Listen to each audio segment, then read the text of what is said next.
What really happened with your host, Mike Rivero. The history the government hopes you never learn. Here is your host, Michael Rivero. And aloha, America. Welcome to our show today. It is Friday, April 12th, 2019. Thank goodness it's Friday. Thank goodness it's Friday. Thank goodness it's Friday. And we've got a weekend to look forward to. Meanwhile, before we can get there, we have a lot to talk about. And the phone lines are open, 800-313-9443. 800-313-9443. Mike is in our control room, ready to grab that telephone, put you on the air with your comments, questions, and observations. And of course, this being Friday, the lovely Lady Claire will be joining us in hour number 3 with her unique perspective on the world. And we've got everything all set up and ready for her to go. This is, of course, the anniversary of the first human being to fly into space, Yuri Gagarin, back on April 12th, 1961. He basically circled the Earth for, basically it was one orbit, was a proof of concept in the Vostok spacecraft. And of course, Gagarin became a hero of the Russian people. He's a cultural icon.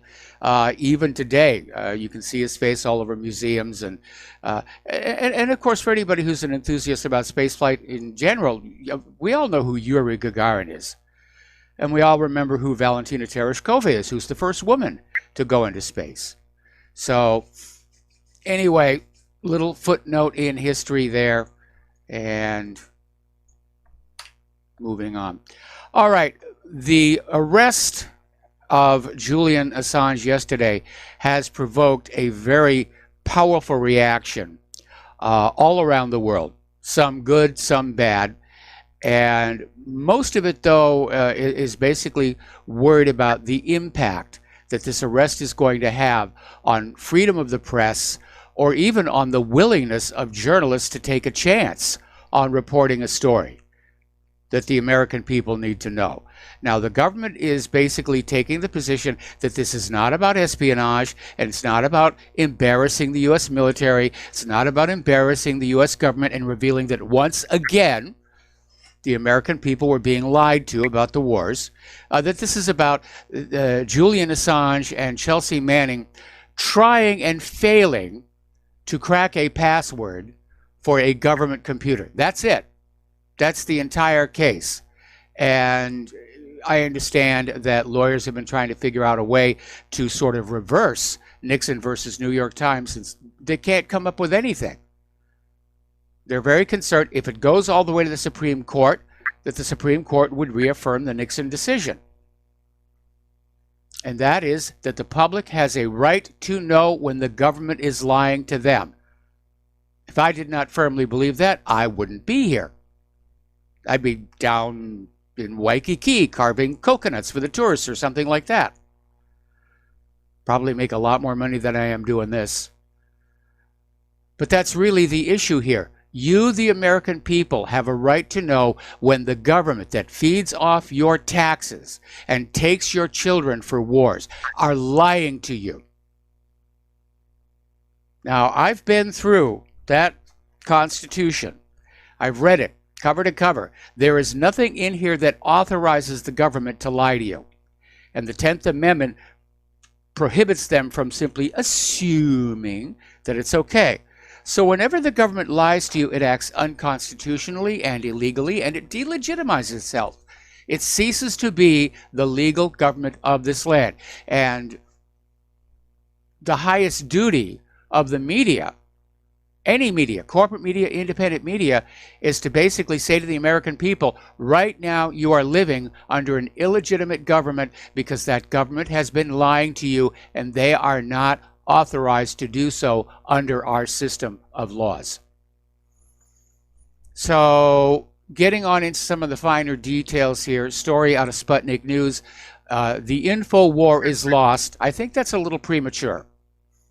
WikiLeaks is going to continue regardless of whether Julian Assange is in the embassy or in a prison cell somewhere.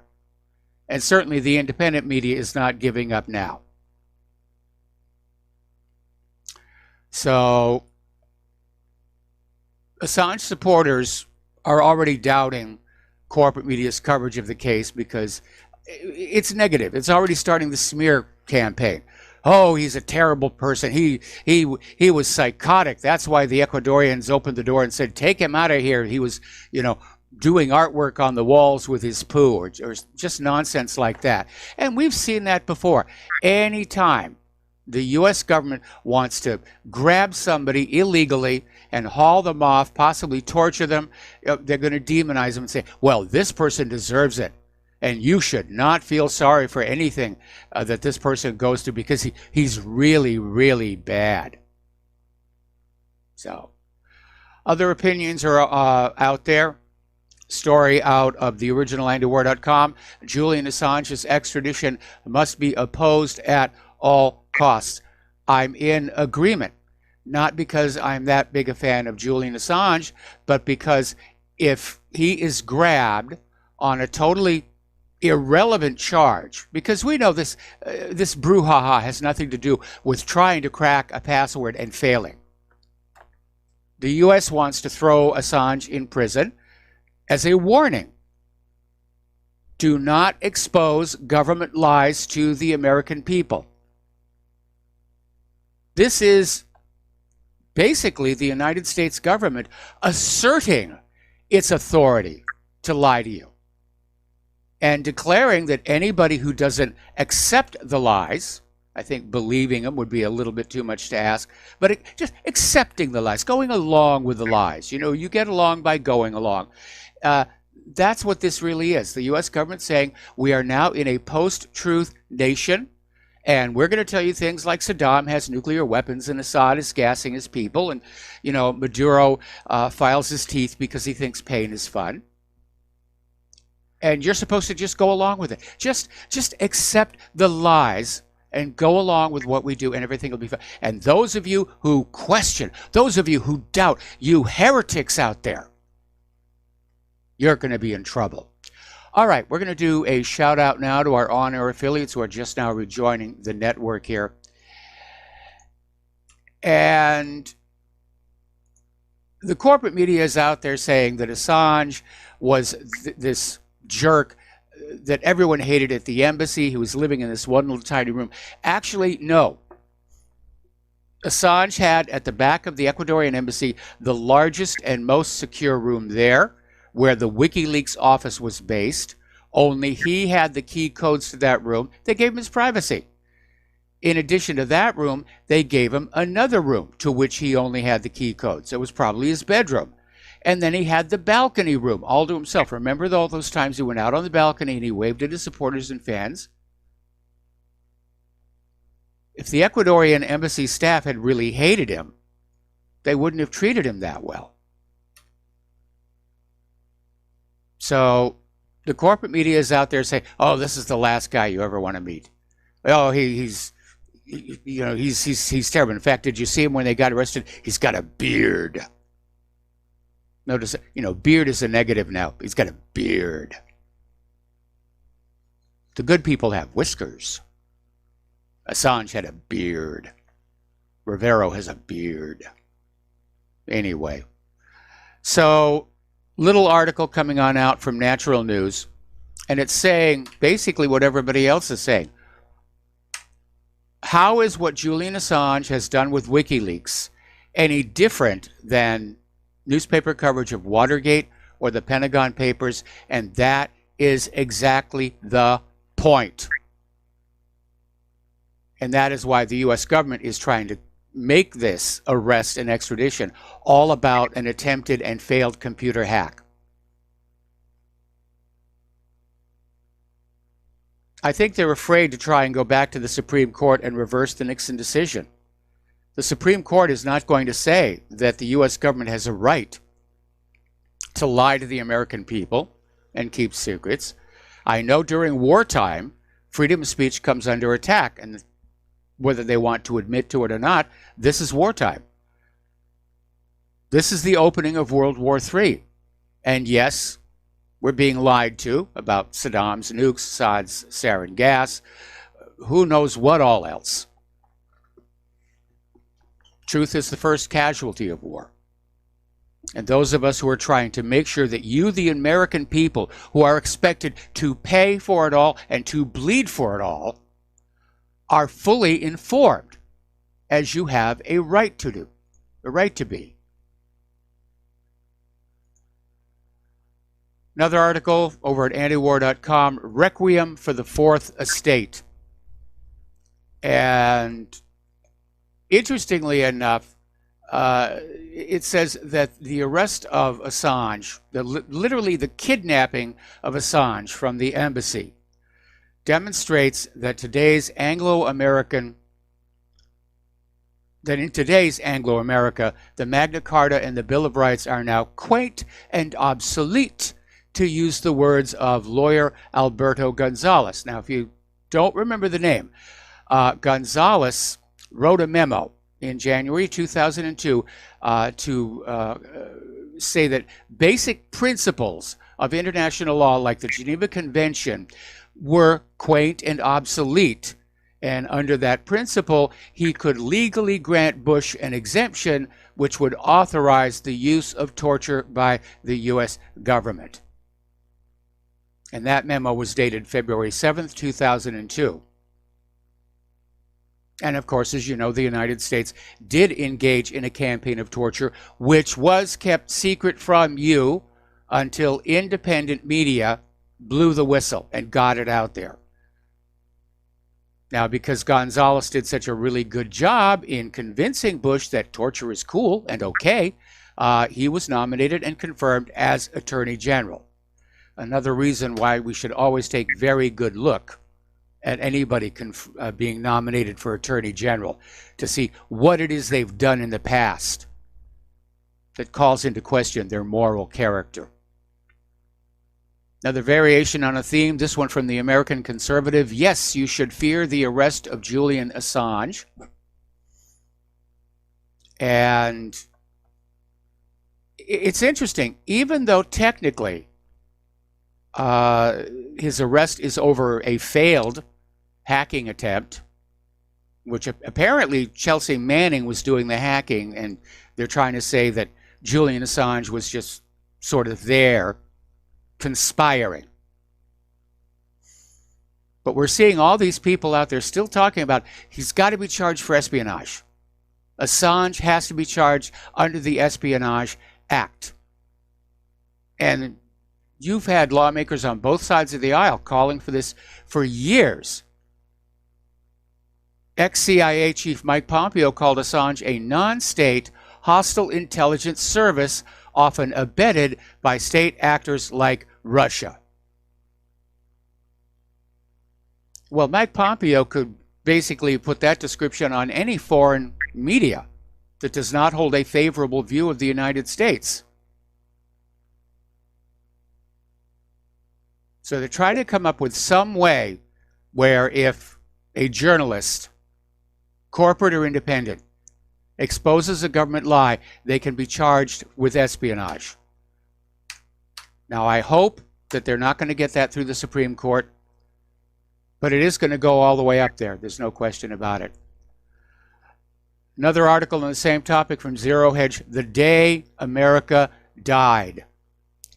And it says, the United States, with all of its initial prejudice and screw-ups, was founded as a place where people could direct their own lives without having to fear any other party, let alone a government that would stand in their way while they did it. That's really what the Bill of Rights is all about.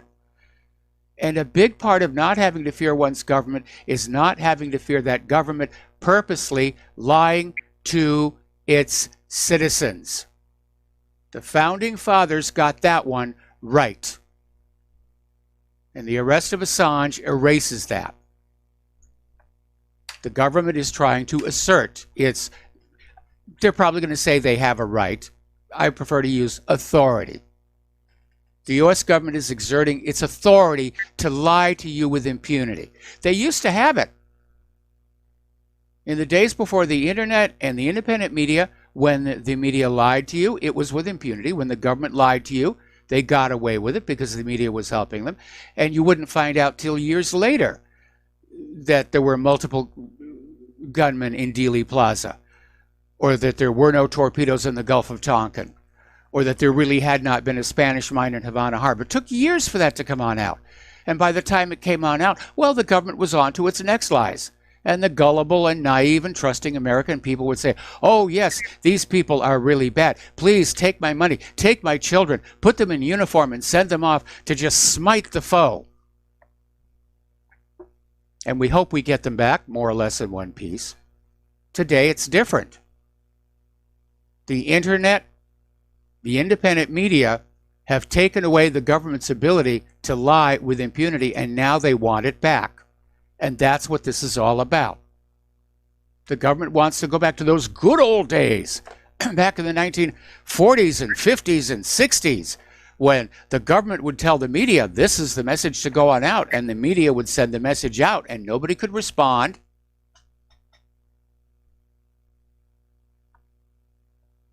They want to go back to that. Our government is not progressive, despite all the words.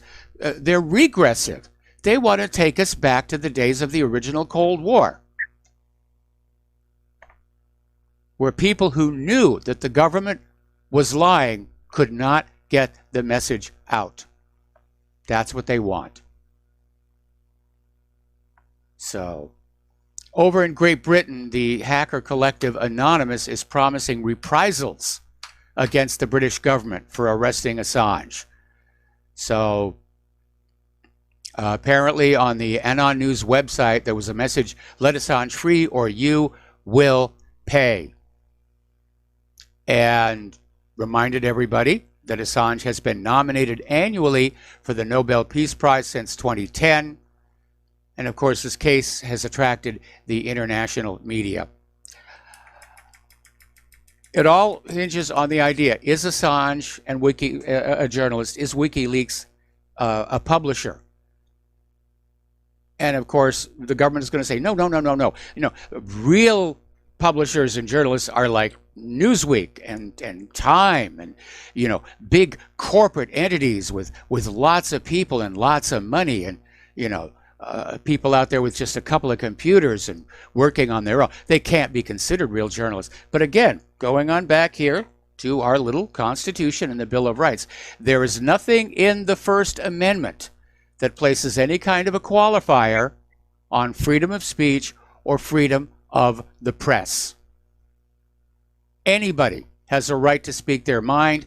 Anybody has a right to publish any information they deem the public needs to know, whether it's by printing press or by computer. Okay, we're going to take a phone call from Dustin in New Jersey. And Dustin, I'm probably going to have to take you through the commercial break.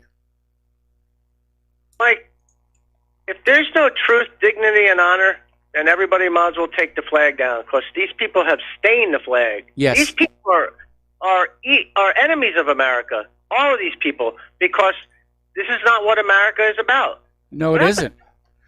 You know, but their thinking is it's wartime, and in wartime we've got to do extreme things here. And, you know, we'll kiss and make up with the American people after victory, which I don't think is going to happen. Did you see Tucker Carlson had a great montage? It was like one of the best things about Julian Assange. And I know he probably went as far as he can because of the forces who run Fox News. Yep. But I didn't see anything from Sean Hannity at all. I don't know if anybody else, I might have missed it, but Mike, you know what he did say? He goes, well, you know, he was talking about like Trump and Russia. He goes, Trump did more. He went back. You know, he fought against Putin and his thugs in Syria. He said that. He said Putin and his thugs. Putin and what? The Russian military? So Sean Hannity's on the wrong side of history because he don't care about the flag. It's amazing, Mike. They fly the flag in everything on Fox News. Every part of Fox News, and they don't give two craps about it. They stain it by lying. And they always say the Bible and stuff also. They're very religious, supposedly. Would Jesus lie? Yeah. You know? I mean, these people are all frauds. You know, the frauds. They are. Okay, Dustin, I got to put you on hold. Don't hang up. We got to take a break for commercials, and we'll be right back. Aloha, America. Welcome back to the show. We're talking with Dustin in New Jersey, and it's a crazy, crazy situation. And you're absolutely right with your comments. I grew up, as I'm sure most of us did, being taught to respect that flag of the United States of America. And We did our little Pledge of Allegiance to it, which I thought was a little too much. But growing up in New England, with our long history of going all the way back to the American Revolution, we had a lot of respect for it because we knew what it had cost. And it seems like our politicians today, they don't respect it because they didn't work for it. They basically gamed the system to get it, and they're basically misusing it. They use it as a symbol for propaganda purposes, whether it's at Fox News or over in Washington, D.C., and clearly they don't have the respect for what it stands for. It's just another symbol. It's just something to wave at the American people to get them to move in the right direction. And Judge Napolitano came out and said he's a hero, and also Jerome Corsi says he's a hero. Yes. And that show, The Five, which is comparable to that other crappy show, The View. Yes. They're both two sides of the same coin. On that Five, remember that woman, Dana Perino? She was in the Bush administration. She's one of the lie about. She goes, I never liked Julian Assange because I'm for Team America. Now, what about Team Truth? Team Justice? Yeah, okay? She'd rather throw all that away, than to be just truthful and honorable about everything. Like I said, these people they stain the flag. Yes, they do. They absolutely do. All right, well, Dust. All right, we're going to let you go here. We're going to take another phone call from Charles in St. Petersburg. Aloha, welcome to the show. What's on your mind? Charles, are you there?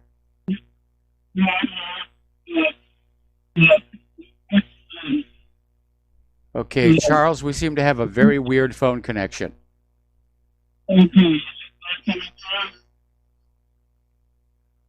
Okay, well, I'm sorry, Charles. We're going to have to let you go because I can't understand. Maybe you could try calling back in. Okay, getting on back to the Julian Assange situation. Hillary Clinton, of course, is absolutely delighted at what's going on. She blames WikiLeaks, along with pretty much everybody else, for her 2016 defeat. And so she was out there basically cackling over his arrest with that unique signature style of hers. And even commented saying, I do think it's a little ironic that Assange may be the only foreigner that this administration would welcome to the United States, which is a dig at Trump's immigration policy. So she's just happy at her own wit and basking in the audience's warmth. Now, Diane Abbott basically came on out saying that Julian Assange's arrest really was for embarrassing the U.S. military. It's not about the rape charges in Sweden, which were dropped, although now they're saying, well, we may go back and see if we can revive them, because the statute of limitations hasn't expired until next year. Again, this is part of the demonization.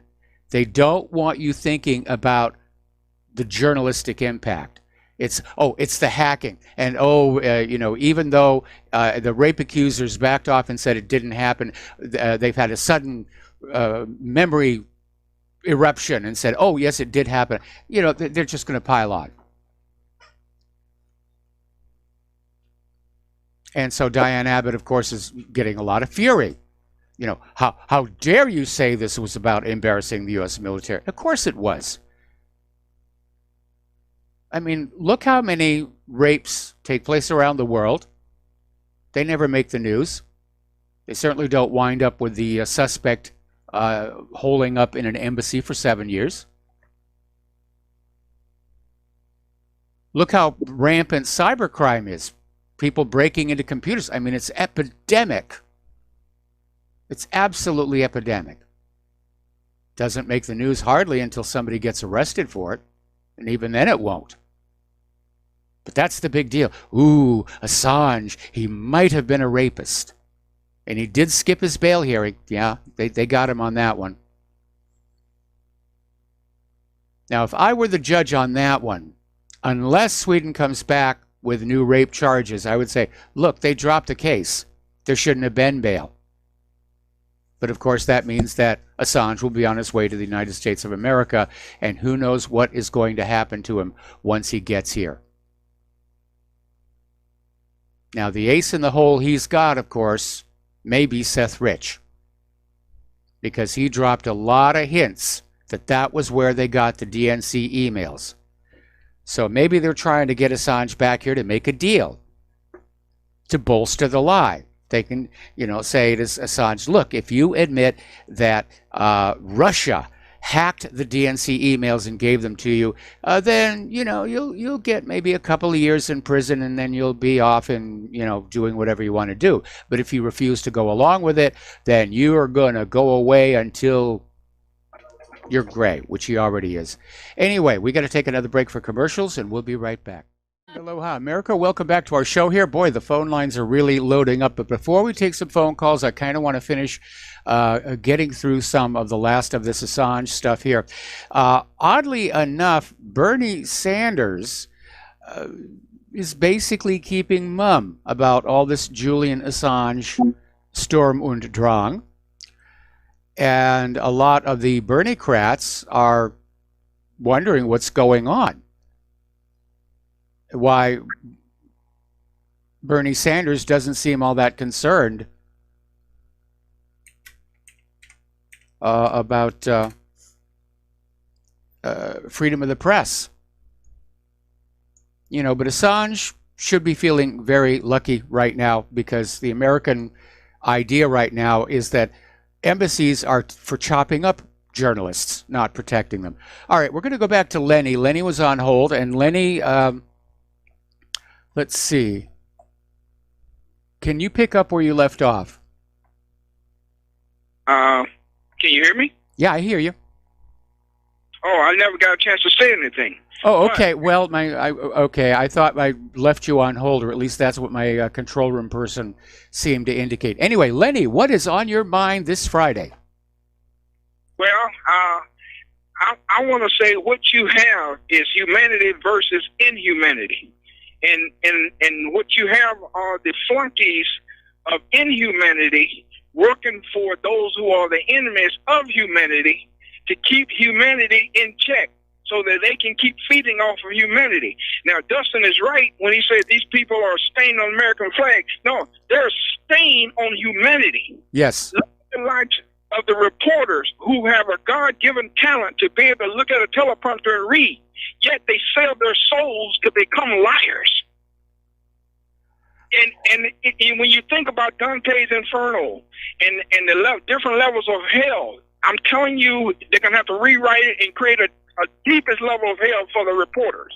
But to go past that, let's look at the likes of Theresa May, the bug-eyed corpse of the UK. Yes. And how the people of the UK voted to leave the EU, and she's done everything she can within her power to sabotage that Brexit, okay, for her Zionist master, Selena Rothschild. Yep. She's done everything. She sold her soul, and now to get temporal power in this world that they presently live in, and they don't get to stay here. This is what trips me out. I was reflecting on your situation a week or so ago when you were having a hard time. I think it was like last Thursday or the Thursday before. Yeah. And I thought about what you were going through, and I thought about the likes of Dr. King and Malcolm X. And I don't know if you remember that speech that Dr. King gave the night in Memphis before he died. He knew he was going to die, but yet he faced it.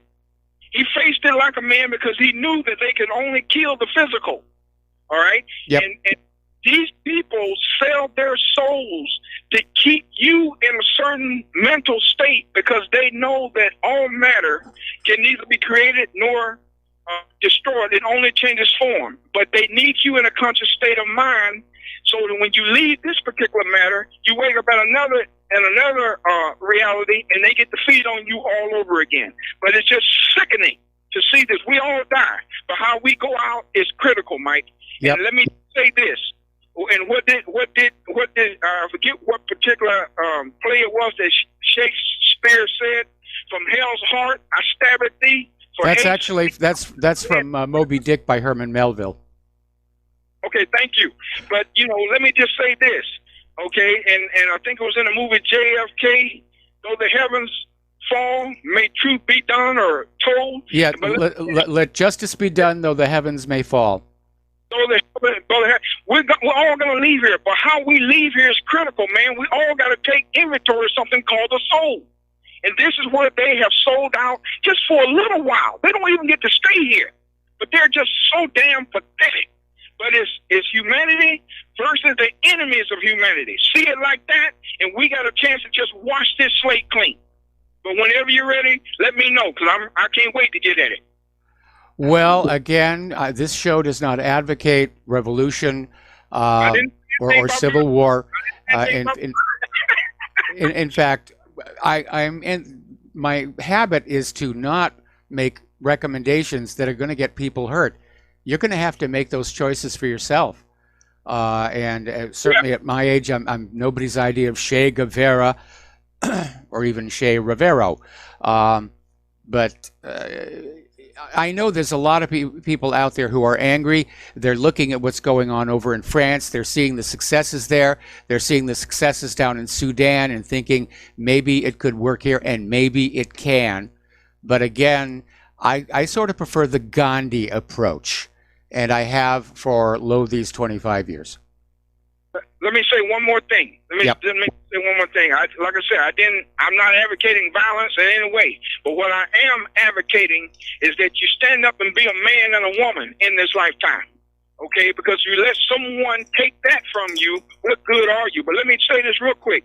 Did you happen to notice the instigator, translator, with that when Putin was meeting with one of the representatives from Sweden, and there was a translator sitting between them that was translating what Putin said? It's like a little devil sitting on Putin's shoulders. He's saying what Putin didn't say.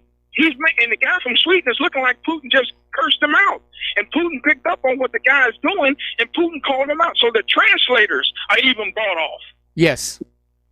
Yeah. That's always been a big problem, and that's where Putin, with his all the languages that he knows, is able to basically catch up on that. I even remember seeing a student film when I was in college that was basically two diplomats, and everybody was actually speaking English, but they made it look like it was different languages by having heavy accents on one side. And in the middle was this guy acting as a translator who was just mistranslating everything and took what started out to be this meeting seeking peace to two nations on the verge of war. And as the translator walks on out and these other guys are screaming at each other, and he just smiles at the camera and he just thinks that's funny. But yeah, it is a big problem where the translators themselves are assets for somebody. But you know, we're entering an age right now where real-time translation from one language to another electronically is becoming real. I've got a translator system on my iPhone where I just talk into it, and it will then speak back in a different language. Well, good. This is what I'm saying. Another instance where technology is being used for good instead of evil. It's our choice.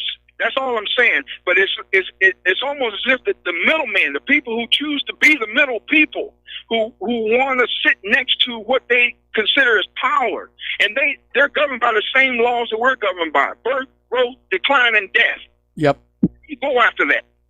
Okay, but anyways, Mike, hey, hang in there, man. I'll talk to you soon. All right, thanks an awful lot. And before we take our next phone call, I look at what's going on where we have this sociopathic elite that is very disconnected from the human race and at large, and it's nothing new. Andrew Carnegie actually believed that the super wealthy was a separate species of human being, and that they had certain rights and privileges not accorded to the working class. And he constructed his educational foundation around that very idea. And taken to the extreme, of course, you get into H.G. Wells' prediction in The Time Machine of humanity literally breaking into two species, the Eloi and the Morlock. And the Morlock were the rulers, the technocrats, and the Eloi were basically the food. Let's go back to the phones here. Paul in Montana. Aloha. Welcome to the show. What's on your mind? Mr. concerning the government workers and the other people that are having to deal with these illegal invaders. Drudge Report just a little while ago says that there are 40 new Ebola cases over a 2-day period. The Congo Health Ministry says that there are 1,200 known Ebola cases. And 75% of those Ebola cases have no contact to previous infected people.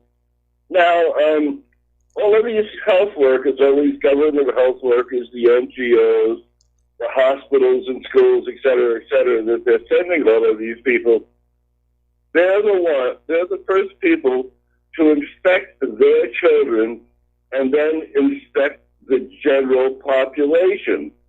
And why do we hear nothing about this? If you just go and look around YouTube and other places, you'll see where groups of these government workers, in quotes, are saying that their sickness rates are going through the sky. Yes. We'd like to hear what you have to say. Thank you.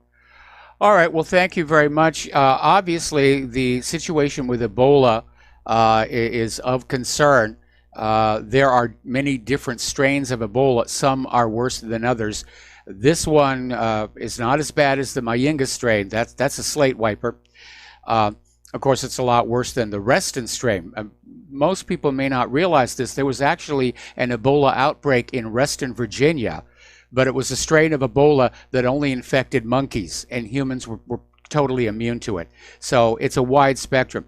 That being said, obviously, there has to be a chain of contact from patient 0 to the subsequent patients. It may not be visible. What the doctors are probably actually saying is there's no known contact with a previous patient, and it's exacerbated by the fact that in the Congo there's a lot of turmoil and conflict going on, and people are just moving around a lot, and that is making it very, very difficult to say, who were you talking to yesterday, or who were you touching 3 days ago? Of course, the worst disaster would be if Ebola went airborne. So far, it hasn't. But if it were to evolve, it's an RNA virus. And if it were to evolve a protein coat to where it could survive in the air for a significant amount of time, then you're looking at all the, reduced population fanatics finally getting their wish. All right, so we're going to go back to the phones. Tom in Indiana. Aloha, Tom. Welcome to the show. What's on your mind? Tom, are you there? Yeah, I am. Can you hear me okay? Yes, I can hear you, and you're on the air. What's on your mind? Okay. I sent a letter today to Representative Omar, and I encouraged her for what she has been saying and bringing things out to light. And I also told her to review your show of 6/8 of 18, and that had about the Liberty ship. And I give her your phone number in that so she can listen in there. And I think that would give her more ammunition for the next time she wants to address some of the people in the Congress. Yeah. I think Omar is already realizing she's a one-term congresswoman, and she may decide she doesn't need to pull any punches anymore. She did tragically mishandle that comment about 9/11, and that was kind of naive on her part. She said, we don't know what happened. Yeah. And I don't think that they ever knew who actually did this. No, we don't. We do know that the official story is a lie. I think that was a true statement she said. Yes. So yes, I don't you're know why right. she's You're right. I take back what I said. Also, and I see Rivero on TV, and it reminded me at the time he got hit by the chair in the nose. He had these skinheads on there, and the one pushed his buttons, calling him Jerry King. He says, and Rivero got real mad. He says, "That's your name, isn't it?" So anyway, That's my 2 cents today, then. Thanks, All right, Mike. thanks an awful lot. I didn't realize there was another Rivero out there in this line of work. Okay, let's see. Boy, lots of callers here. Paul in Montana, aloha. Well, oh, wait a minute. We already did Paul in Montana and Tom in Indiana. Oh, the phone lines are clear. Okay. Got a little confusing there. Okay, getting on back to Julian Assange here. Apparently, YouTube got caught removing videos that were being put up sympathetic to Julian Assange and talking about freedom of the press and the importance of protecting investigative journalists from government harassment. YouTube was caught taking them down. They got called on it. Now they've put some of them, but not all of them, back up. Apparently, Julian Assange's mother sent a message to the president of Ecuador, which sadly I cannot read on the air without risking our license. Now, the Julian Assange indictment has been unsealed, and it's based on stuff that's actually been known for over a year, which underscores the fact that Chelsea Manning's imprisonment for contempt is purely punitive. They already have the information that they were asking her about. Now, the indictment also does, talks about the attempt to crack the password, but it does go forward and say, yes, you can't protect your sources. You can't do that anymore, and you can't reveal government secrets. So this is going to be an interesting case. And I think ultimately it will go all the way to the Supreme Court. And I hope with the conservative Supreme Court, constitutionalists, they're going to say, yeah, we reaffirm the Nixon decision. Getting on over to the war zones here, Turkey aims to seize Tel Rafat after the Russian forces withdraw. Which I don't know that the Russian forces plan on withdrawing until the U.S. forces withdraw. Because there was a deadline for the U.S. to get out of Syria, and so far, that hasn't happened. Anyway, let's see. Mike Pompeo is out there saying that the Russian presence in Venezuela is an obvious provocation. They're provoking us. I'm sorry, Mike, but going on in, destabilizing a country, setting up somebody to declare themselves a replacement president, and then going around and arm twisting everybody to agree, that's the provocation. That's the initiating event. Russia is responding. Russia is reacting to U.S. aggression, as they have been all along. Okay, got to take another commercial break, and we will be right back. Aloha, America. Welcome back to our show. We're going to go back to the phones to Art off the grid. Aloha, Art. Welcome to the show. What's on your mind today? Yeah, first of all, as far as Chelsea Manning goes, unless he has actually had the surgery, he is still a he. But as far as I know, he's already had the surgery. But still doesn't change his DNA, which means he is still a he, no matter what he has to do. Well, the whole transgender thing is you could just be whatever you imagine yourself to be. I don't think it's working. I've been imagining myself to being a wealthy talk show host for years, and it hasn't happened. Yeah, I've had this. I identify as a rich person, and I just don't seem to have the money. Anyway, with regards to the whole gender thing, I was listening to Rush earlier today, and he was talking about this law trying to force schools to do whatever with the transgender, and part of the article read that one of the arguments within the transgender community is that there is no innate difference between men and women. All right, well, here's my argument, and I challenge anyone out there to prove me wrong. If there is no innate difference between men and women, then we must refer to the old saying that it doesn't matter what's on the outside that counts, it's what's inside that matters. Therefore, we should be able to do away with all nudity laws. We no longer need a men's room versus a woman's room. Yep. You see where I'm going with this? How many people have a problem here? Well, believe it or not, there was this court case over transgender rights, and this is over in the District of Illinois. Judge Jorge Alonso, and basically it's a lawsuit against transgender facilities in a school district, but basically saying that the kids using those facilities have no right to visual bodily privacy. So you're bang spot right on there. That's the next step. They're going to say that everybody uses these transgender facilities and you all get to walk around naked and look at each other. Well, you know, I did read an article yesterday talking about some schools were actually removing the bathroom, the toilet stalls, the doors. They were removing the doors.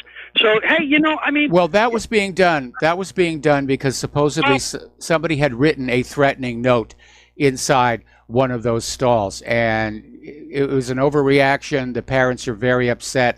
Apparently, the girls are literally bringing blankets from home to hang over the frame so they can have a little bit of privacy in there. Yeah, it's just absolutely crazy. But here's my thing, you know, if you people out there don't have a problem with public nudity and all of this kind of stuff, you know what, it doesn't bother me one bit. You know, I mean, I grew up around naked people, so it doesn't bother me a bit to run around downtown naked. If you want to look at Billy Bob and his Dunlap disease, you know, hey, you know, we're all good, folks. I mean, let's just let's just do away with clothing. Let's just ban clothing, and we call it a day, right? I mean, if after all, if there's no innate difference, then it is silly here. All right, Art, I got to let you go. We got to take a break for station identification, and we will be right back. And aloha, America. Welcome back to our show here, and with a follow-up to Art off the grid, which I wasn't able to get in before the station break. Obviously, Claire and I, at least for the moment, we live here in Hawaii, and Hawaii's history going way back. Yeah, everybody walked around naked, or maybe just a loincloth, and that was pretty much it. Then the missionaries showed up and convinced everybody that you had to have clothing, which was for sale over at the plantation stores. And it was very plain white stuff. And so the Hawaiians just started painting the clothes. That's the origin of the garish Hawaiian shirt. And even after all of that missionary conversion and everybody's, you know, dressing up around the churches and around the villages, nudity out on the beaches was still just sort of a fact of life. And then some years ago, a coalition of morally concerned citizens, all of whom seem to own t-shirt and swimwear stores, got the state to pass a law where nudity on a beach is now you can be fined for it. It's now banned. You come here to Hawaii and it's a tropical paradise, and you know, get you back into those swimsuits. Can't have the naughty bits showing. Polynesia, depends which islands you're on. Some are very strict about that sort of thing. Others are not. I remember when I was in Tahiti, down on the beach, some were, some weren't. Nobody noticed. Just no big deal about that. As far as the gender issue is concerned, I think Art may have it backwards, because I think the gender people are saying it's what's on the inside where there's no innate difference between male and female. And that, of course, goes all the way back to Margaret Mead and coming of age in Samoa and this whole tabula rasa idea that is the philosophical foundation for liberalism. That everything that we think, feel, say, know is a product of the environment, and we inherit absolutely nothing of our minds from our parents. And that's absolutely absurd. It's a combination of both. For one thing, Mead's book was discovered to be a fraud. She made several very obvious, glaring misstatements in it. And the government of Samoa actually contacted these two girls that Mead had basically, her entire book was based on talking to these girls. And the girls were talking story. They were trying to be polite. They could see where Margaret Mead was trying to lead them, and just to be polite, they said, well, yeah, that's what we do and how we go. So that's why liberalism keeps falling flat on its face. It is founded on a fallacy. We human beings are not cookie cutter. Everybody's like everybody else. We're all unique individuals. We are a product of what we inherit from our parents, our ancestors, multiplied by our life experience. And that's why no two of us are ever going to be alike, despite what the liberals think they can do. Okay, getting on back to the war zones. Over in Pakistan, there's a bomb that exploded at an open air market, killing at least 16 people. 13 others were injured. This is in the Pakistani city of Quetta, near a residential area where minority Shiite Muslims live. And I have a comment about these Sunni and the Shiite and the Muslim and the Jews and the Christians. Guys, it's all the same religion. It goes all the way back to Abraham. Can't you find some unity there and stop cutting each other's throat over who's got the right religion?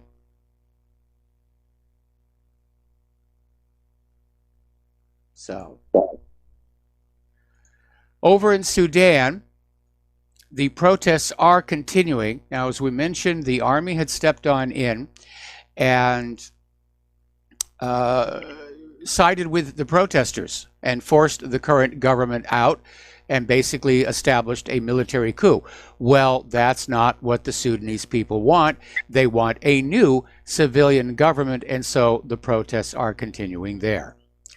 The Taliban up in Afghanistan has announced their annual spring offensive. Tickets are now on sale at Ticketron. It's just kind of weird. I mean, you know, hunker down. We're coming for you. So we'll see what happens there. The Trump administration has revoked the visa over the prosecutor for the International Criminal Court because he doesn't want that prosecutor to find out that some people did something in Afghanistan. So, got something to hide there, Donald.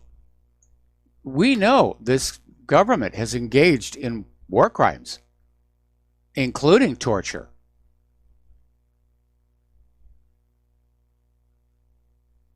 Okay. Let's see.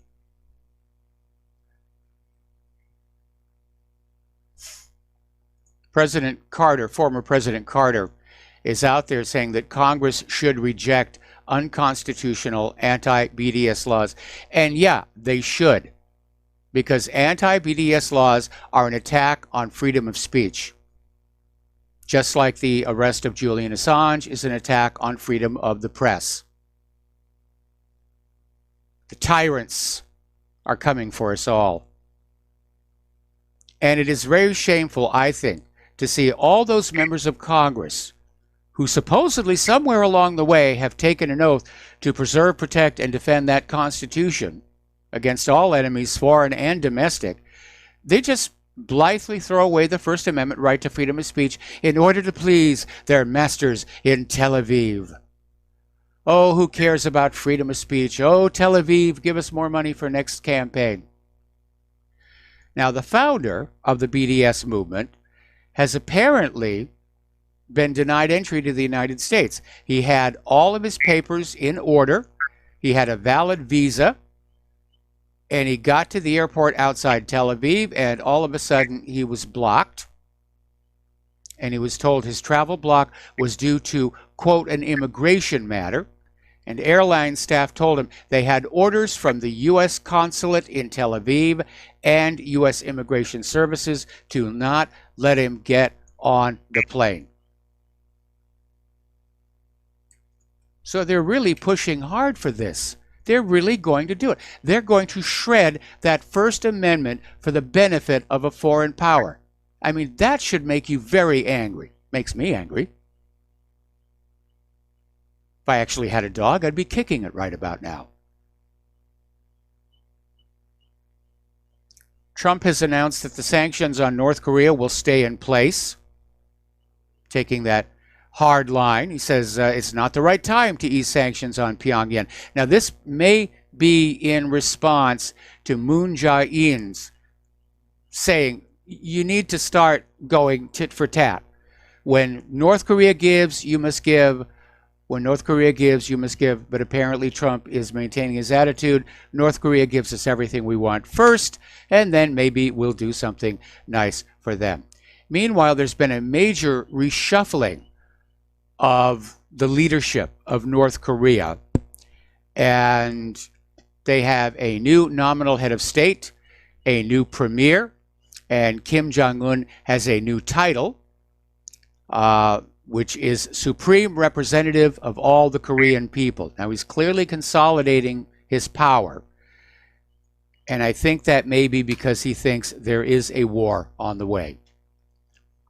Speaking of war, an article out of Rolling Stone, the Pentagon's bottomless money pit, and it basically goes through several examples of just the reckless disregard the Pentagon has for all the money that they've got. And I can understand where that comes from. They have vast sums of money to play with, $700 billion every year, and rising and rising and rising. And I got exposed to it a little bit years ago when I was still working for Robert Abel, and we actually got hired by a government contractor to get a video presentation put together for the Strategic Defense Initiative. And it resulted in us flying out to Colorado like once a week, which was like, wow, that's a lot of money.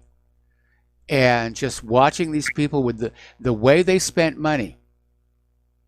Now, homes are on a tight budget, film production's on a tight budget. These guys, oh man, the money just flowed like water. It took a little getting used to.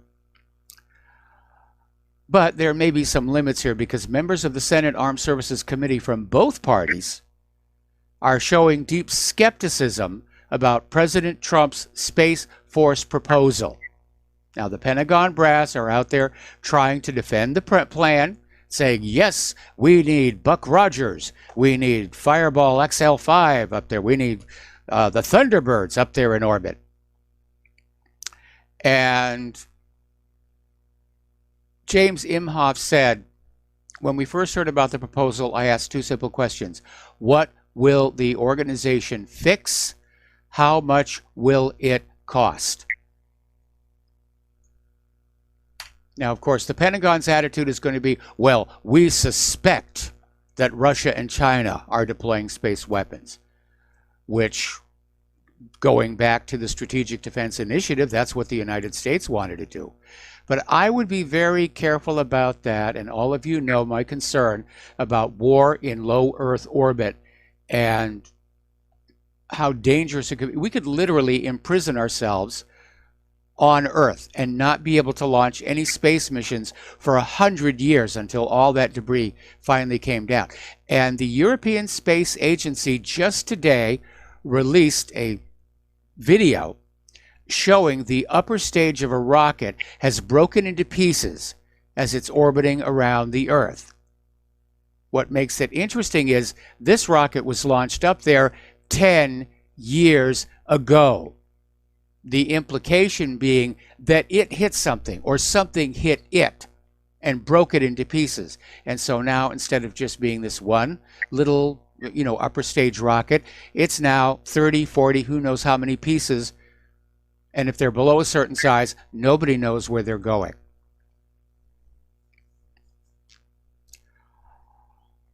All right, Tom Fitton over at Judicial Watch is saying that the spying on Donald Trump was run out of the Obama White House. And of course, we're seeing the Democrats circle the wagons.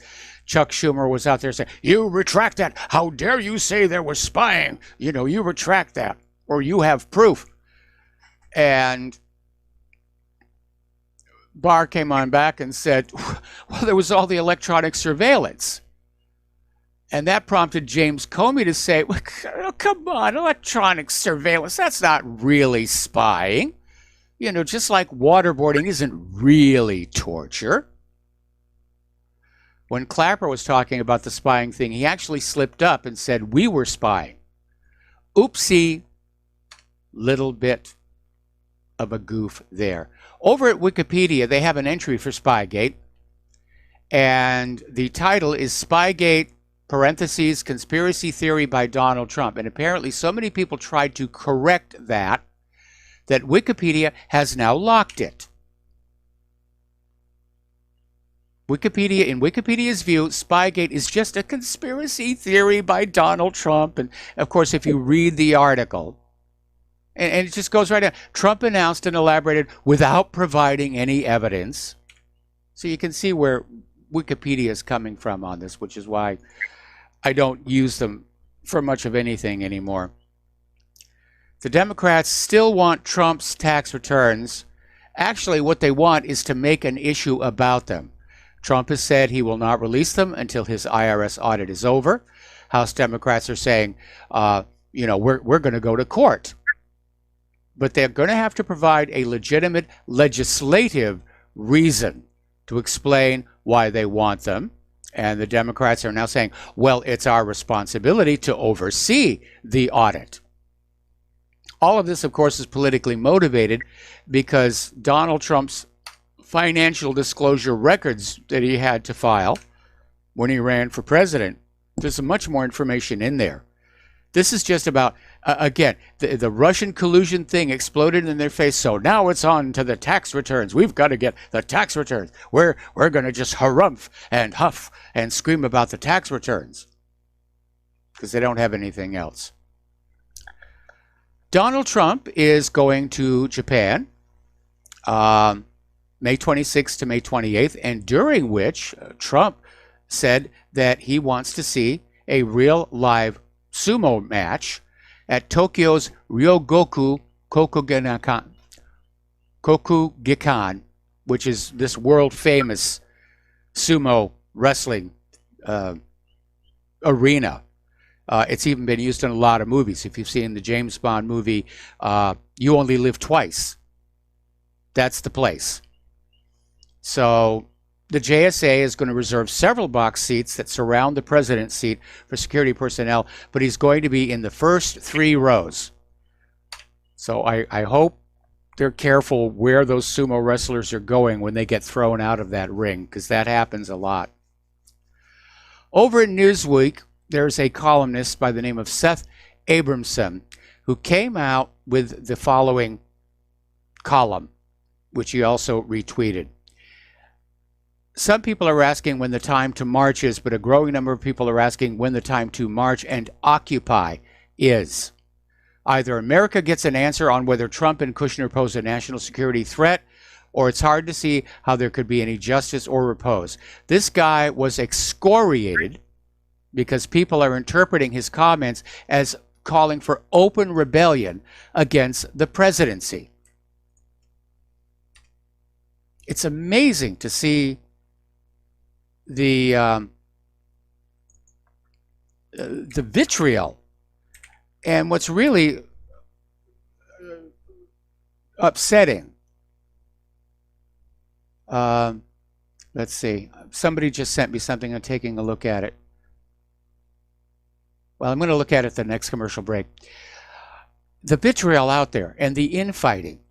And while they're doing all this fighting, they're not taking care of this country.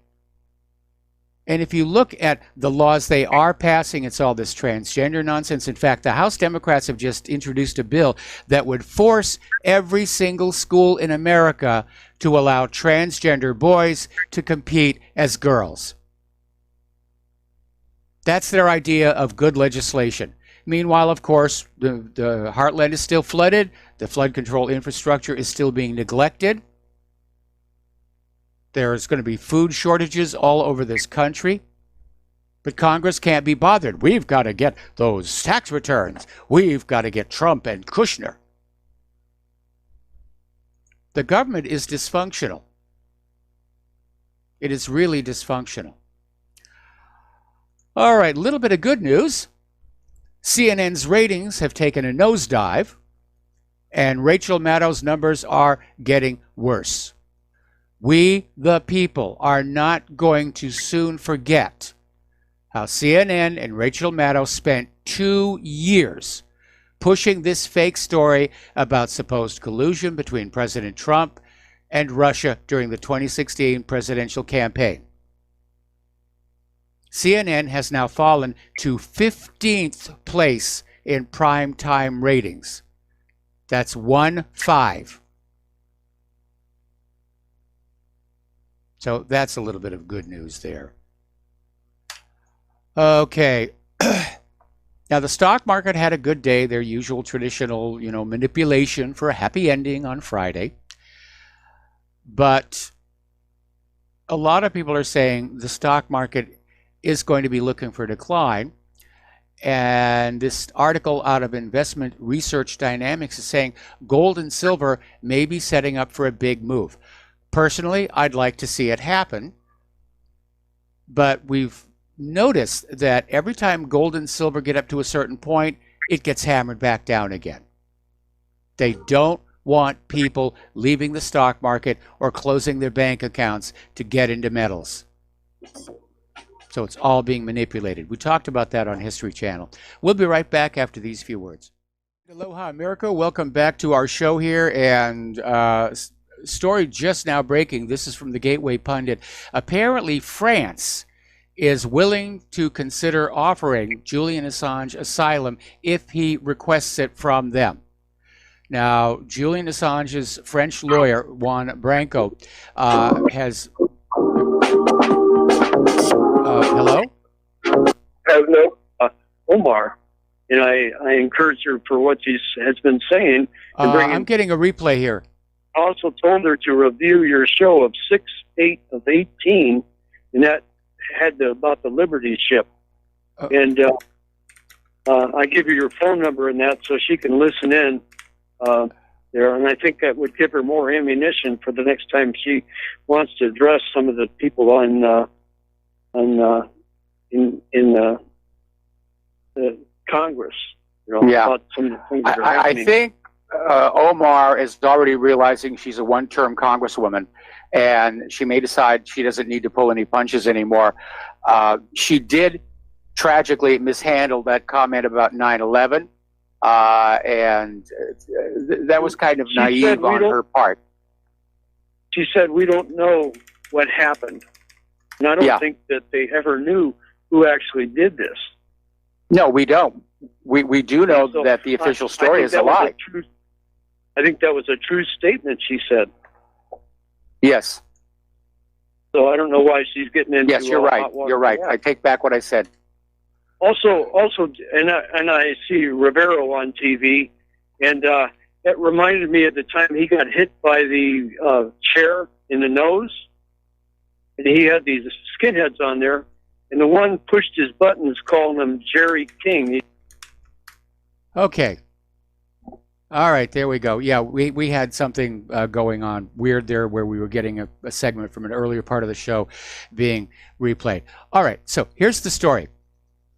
France is willing to consider offering Julian Assange asylum if he asks for it.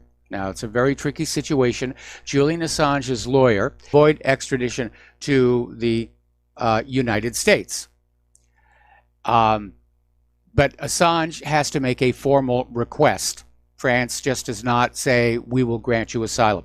I'm sure that Assange will do that. But there is a little bit of a logistics problem in that right now he is in British custody, and I don't think the British are going to turn him over to France, even if France says we have granted him asylum.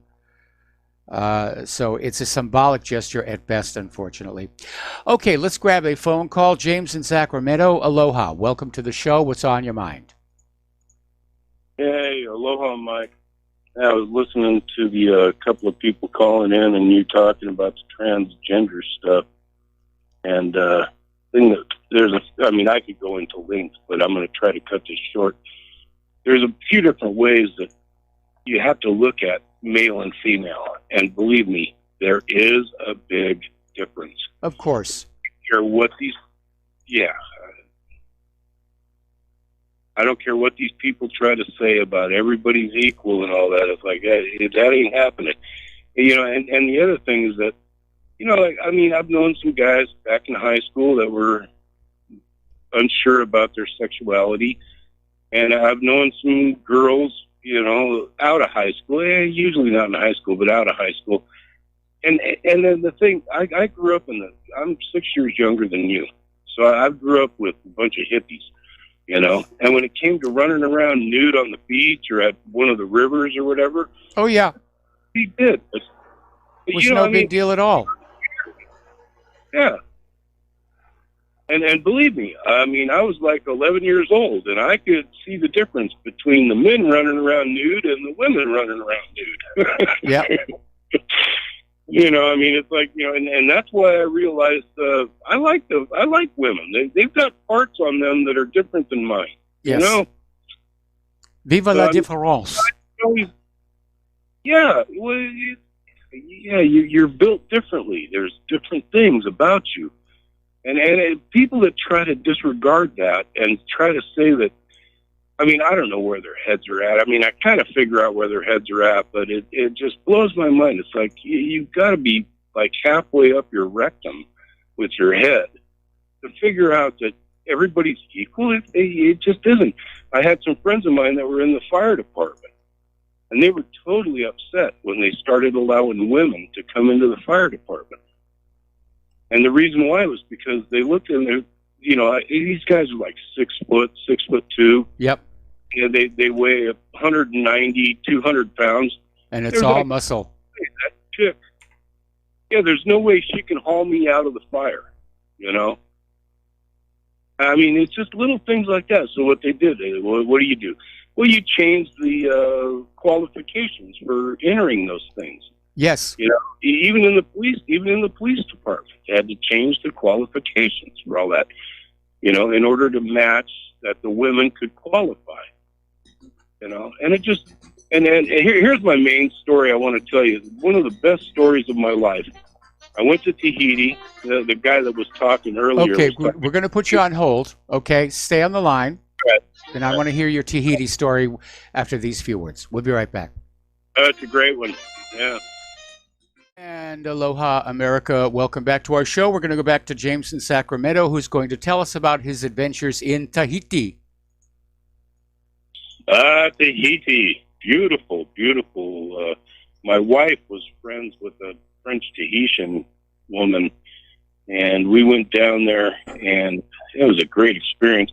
But one of the things that blew my mind was when we were out on a sailboat, some friends, everybody's friends, you know, everything's cool down there. And so we were out on the sailboat, and we anchored in this beautiful black sand beach, little cove.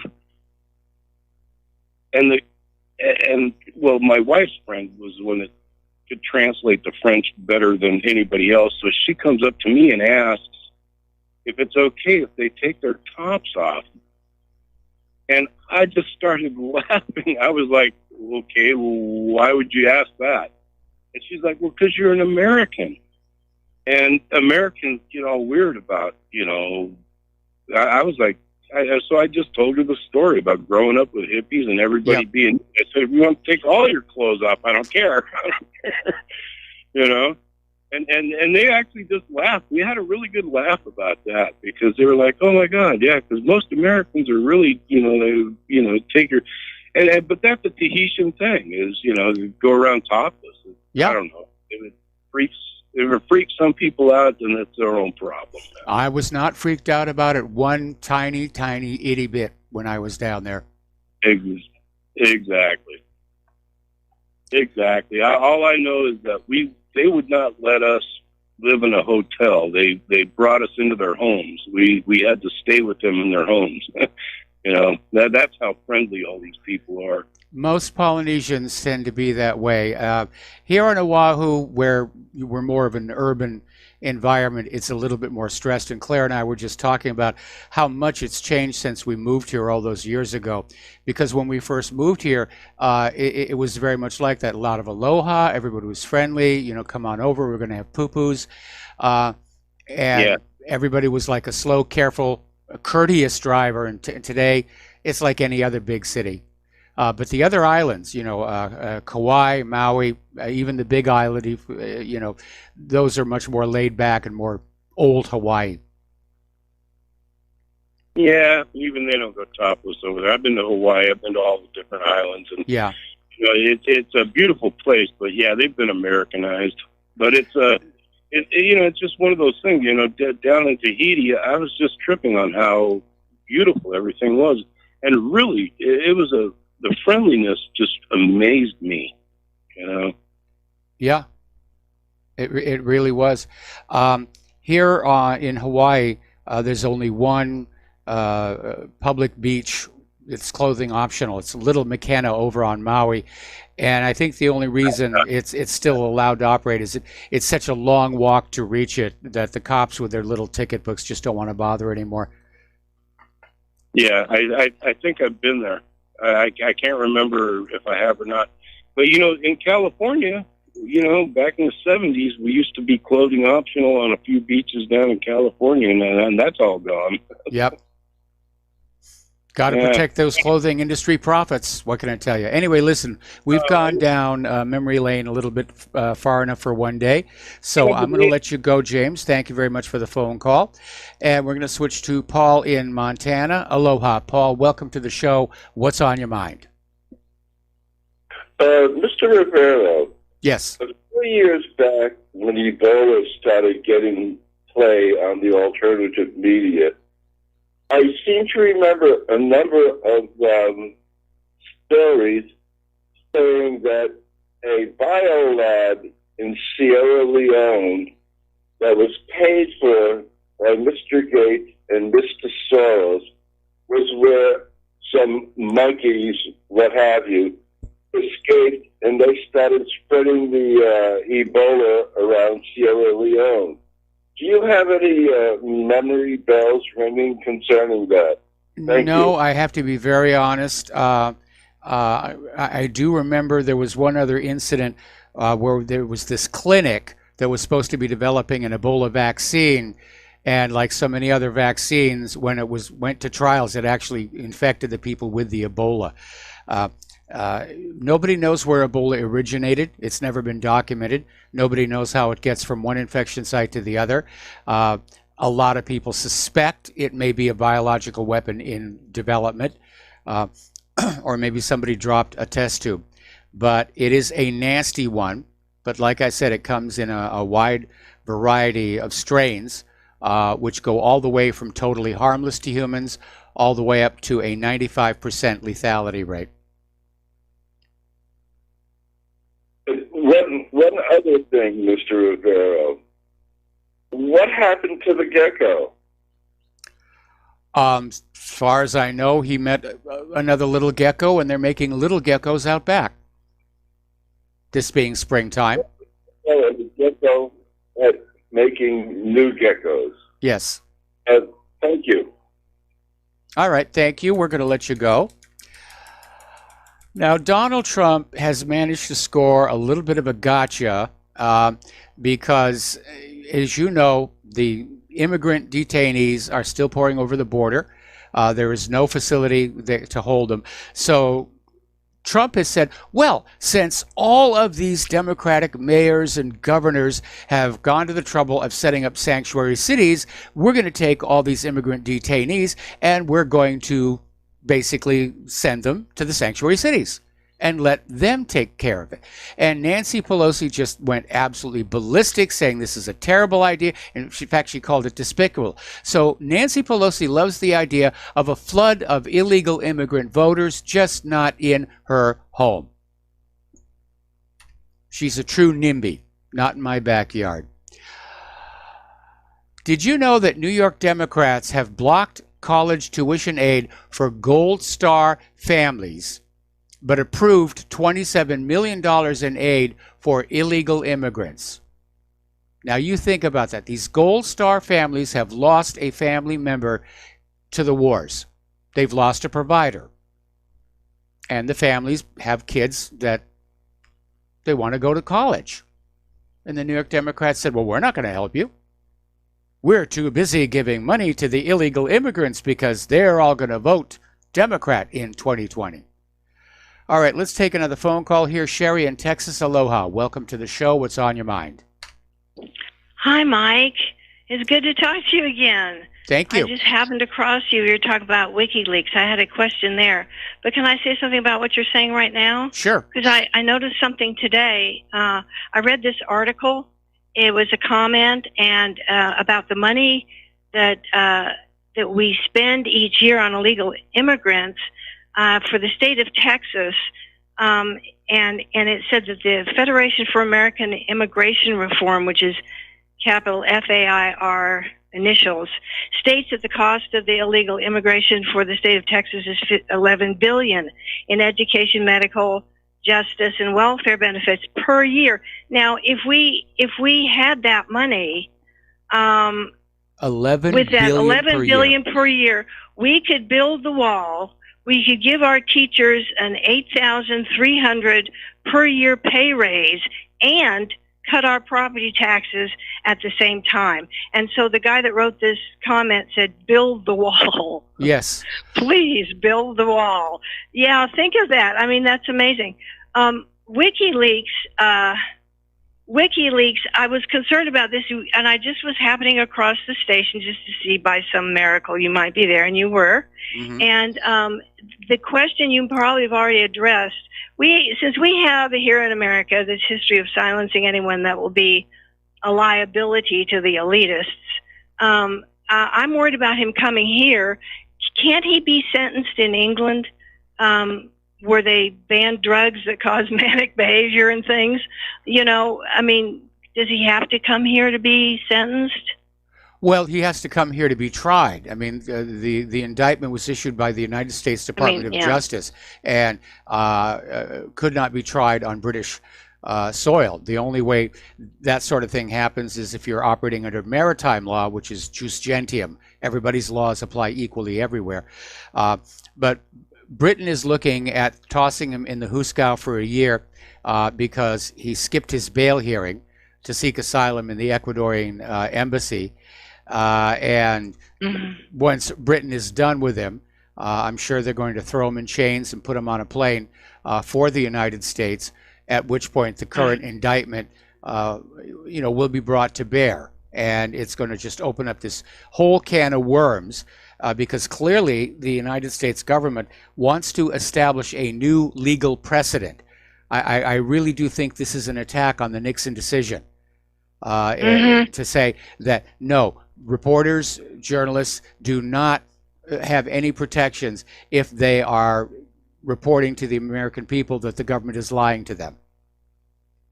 Yeah, I don't see how we can set a precedent with the Constitution. It has to stand. Well, we can't. We're talking about a Supreme Court decision. We're talking about a Supreme Court decision. The First Amendment is supposed to be an absolute.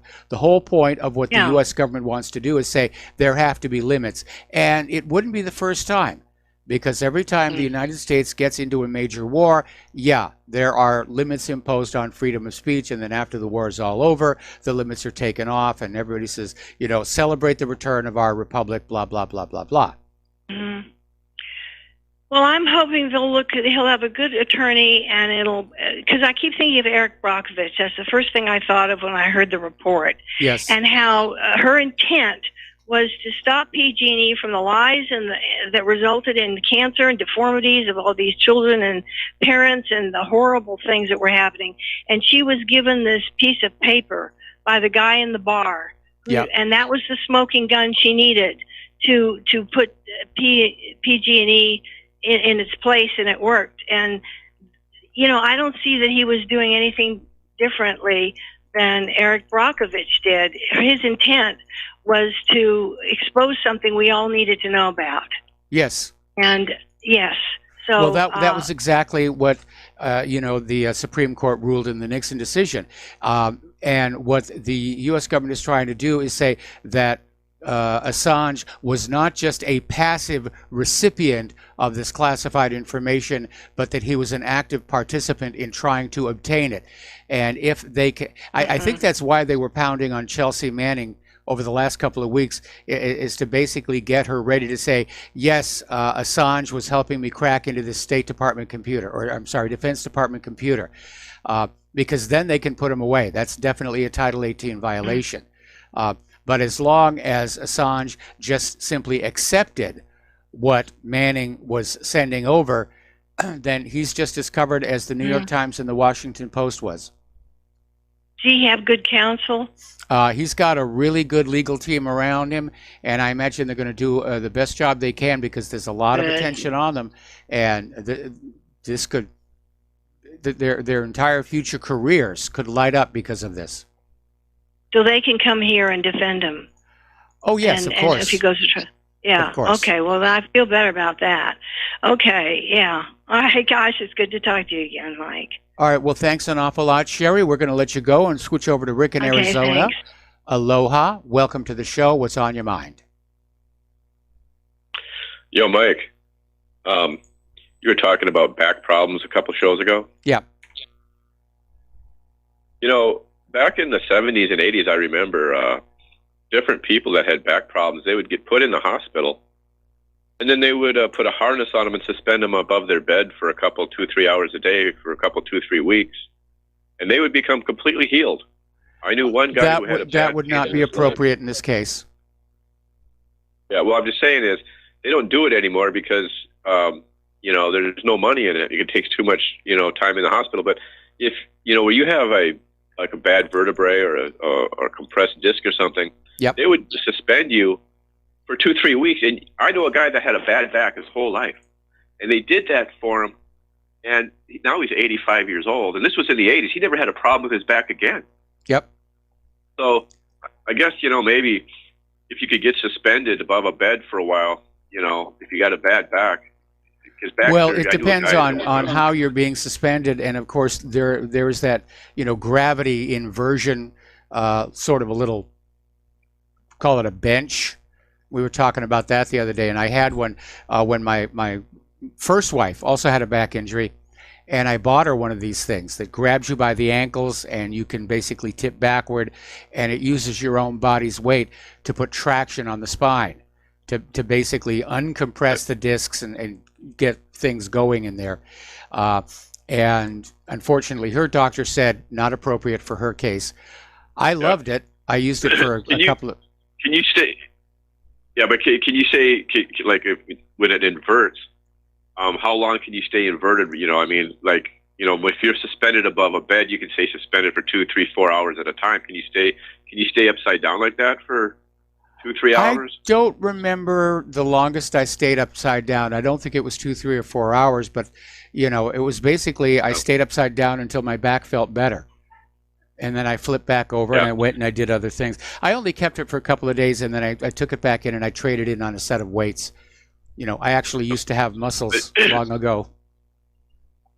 But by being suspended for 3-4 hours a day, you could actually heal the disc. But apparently, I knew a nurse, and they said they don't do that anymore. They just give you pills, or they want. I knew a guy who's a surgeon of the hand in Vegas. Yeah. He said he stood in on a few back surgeries. He told me, don't, unless you can't get out of bed, you know, don't have back surgery. No, it's very, very risky. Again, I went through that with my first wife, and it's bad news. You never really recover from back surgery. So anyway, listen, I'm going to let you go. Thank you very much. We're coming up on the top of the hour, and the lovely Lady Claire. So let's go with Mark in North Carolina. And Mark, I may have to take you through the commercial break. What's on your mind? Hey, Mike, how's it going? Listen, with Julian Assange now, I think Trump has shown his true cards. He makes believe he doesn't even know who Assange is. WikiLeaks are. He kept on repeating it when he was running for president at various campaigns. Oh, yeah. I mean, what Trump did yesterday morning, I mean, I've lost all respect for him. You know, I'm still going to defend him against all the skullduggery because, you know, I believe in restoration of the process and the republic. But as far as Trump personally, you know, absolutely no respect. Problem is, too, he's colluding with the very skullduggeries that actually try to bring him down. The skullduggerers. Okay, Mark, I got to put you on hold. Don't hang up. We're going to take a break for commercials. We'll be right back. Aloha, America. Welcome back to our show here. And we're talking with Mark in North Carolina. Mark, can you just sort of pick up from where we left off? Yeah, with Trump, with his performance yesterday about Julian Assange, I'm wondering there are two things, or maybe a combination of both. Either the man is a complete liar and fake, or the dozen Diet Cokes he drinks a day, the aspartame, is affecting his brain, and I'm not kidding. That's very possible too. Or maybe it's a combination of both. But whatever it is, the man is unqualified to sit in that White House. I'd say impeach him for not for the Russian nonsense, but for illegal wars, conducting illegal wars and stuff. The only problem is, look at the cultists you get then is what do you call it, the end of the world cultists that you would get then who would take over as president. So we're messed up one way or the other. The only good thing, the only sunlight in this is, I think this could be a shot in the arm for Tulsi Gabbard. She's the only one of the Democrats, except for Mike Rivero. I think he also who spoke up for Assange, and I think she's now got the 65,000 contribution she needed to be in the debate stage, and I think we really could be looking at a Tulsi Gabbard presidency. I know they're going to throw everything at her. They've already thrown a lot at her, but I think she has the ability to do it. I've watched her on YouTube. I've watched her at different events. Her speaking ability, she's got good speaking ability from the get-go, but she's got to put a little bit more, oomph into it, and I think that we're starting to see that. I think she's going to make a fool out of just about everybody else at the debate stage. And if she had to debate Trump, she'd make him look like a complete monkey. I mean, the guy, Well, see, you're absolutely right there because, Trump's style of debate, when he was going up against Hillary, which people loathed, it was okay for him to bully her and be abrupt with her. With Tulsi Gabbard, if Trump tries that, it's going to backfire horribly. Anyway, listen, I need to let you go. We're coming up here on the top of the hour, and we're about to get the Lady Claire in here. Before we do, though, believe it or not, Hillary Clinton came on out saying that Game of Thrones best depicts life in politics, and claimed that the treatment of Cersei Lannister resembles what she suffered at the hands of Trump supporters. Oh my goodness, let's all feel sorry for poor Hillary Clinton. She just projects that she's Cersei Lannister in the Game of Thrones. Okay, so apparently out in California, they've issued fake IDs to 3 million residents. Now, as you know, there is a new nationwide mandate called Real ID. And the whole point of Real ID is to determine whether somebody really is authorized to work inside the United States or not. And to get a Real ID requires quite a bit of provenance as to where you came from, where you were born, or if you're a naturalized citizen. But apparently, out at the California Department of Motor Vehicles, they didn't follow the guidelines. They just handed out the cards. 3 million of them. And that is really part of the problem. We're not going to solve the immigration problem until everybody's willing to play by the rules. Okay, so there's the music. Time for a station break. When we come back, we will be with the lovely Lady Claire. And aloha, America. Welcome back to our show, hour number 3. And for those of you watching on YouTube, this gorgeous creature sitting next to me is the lovely Lady Claire, who likes to spend third hour every Friday with her unique perspective on the world. So, Lady Claire, what's the first thing that you want to talk about? Well, color me unsurprised by this, but apparently the Hague court has caved to U.S. threats and has rejected a case regarding Afghan war crimes. And the ICC judge claimed a lack of evidence and a poor outlook for state cooperation. Gee, do you think? Yeah, they only took the visa away from the guy. And threatened him with only God knows what. And the ICC had previously vowed continue to operate undeterred by any U.S. threat of punitive action against the ICC when it was first considering looking at these allegations that U.S. personnel committed war crimes, including instances of unlawful detention and torture of Afghans, as well as the killing of civilians.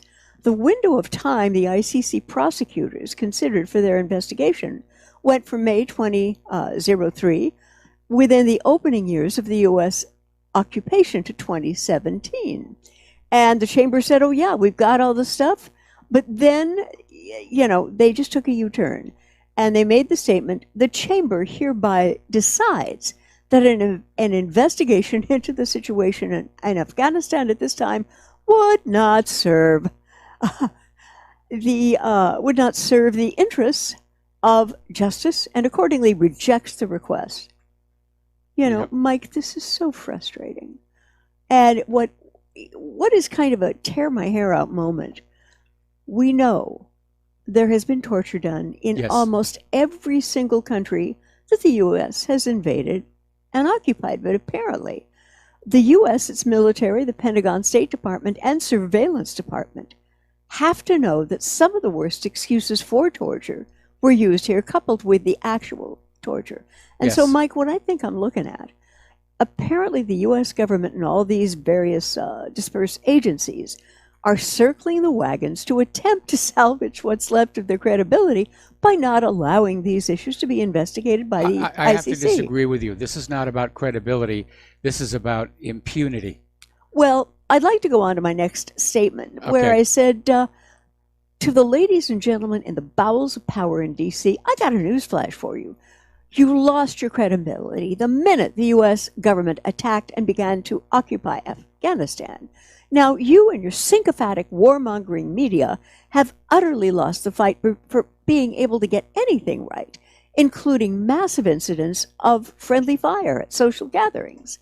And that must have really impressed their Afghani counterparts when they were shooting at a wedding party, which is a common, isn't it called a double tap in military speak? Well, no, a double tap is when you go on in and you blow up the wedding party, and then you circle around and wait for the first responders to get there. And then you get them. And then you hit them again. Oh, yeah, okay.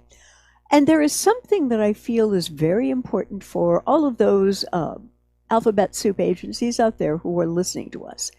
And it is a very interesting statement attributed to John Morley, the first Viscount Morley of Blackburn. And he made the observation, you have not converted a man because you have silenced him. Yep. And I feel that's very, very appropriate to what's going on right now. It's like, take no look to the guy behind the curtain, which is, the wizard. And he has nothing special to offer, Now, there are many people who are beginning to understand what's going on with these wars, but they don't want to say anything because they understand the price will likely be very high and to be paid very dearly. And Mike and I know a little bit about this, wouldn't you say? The price? I think so. I think so. And this, ladies and gentlemen, is what has to stop. But that will only happen if Americans who believe that the Constitution and Bill of Rights are the original contract with America come to a logical, peaceful, and fact-centric dialogue, which we can and should share with one another.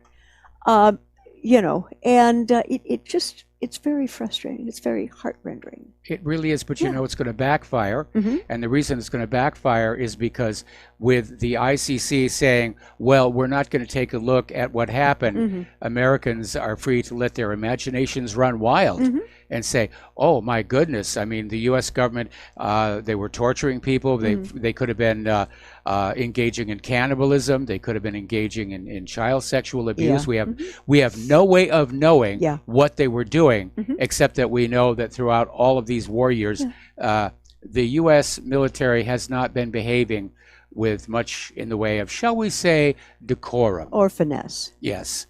And so this situation with blockading the ICC, and by the way, did you see Trump followed up with another warning to the ICC? Don't you dare investigate anything Israel is doing. Oh, my Lord. So this is not about credibility. It's about impunity, about the United States and Israel being able to do what they're doing without any consequences under international law.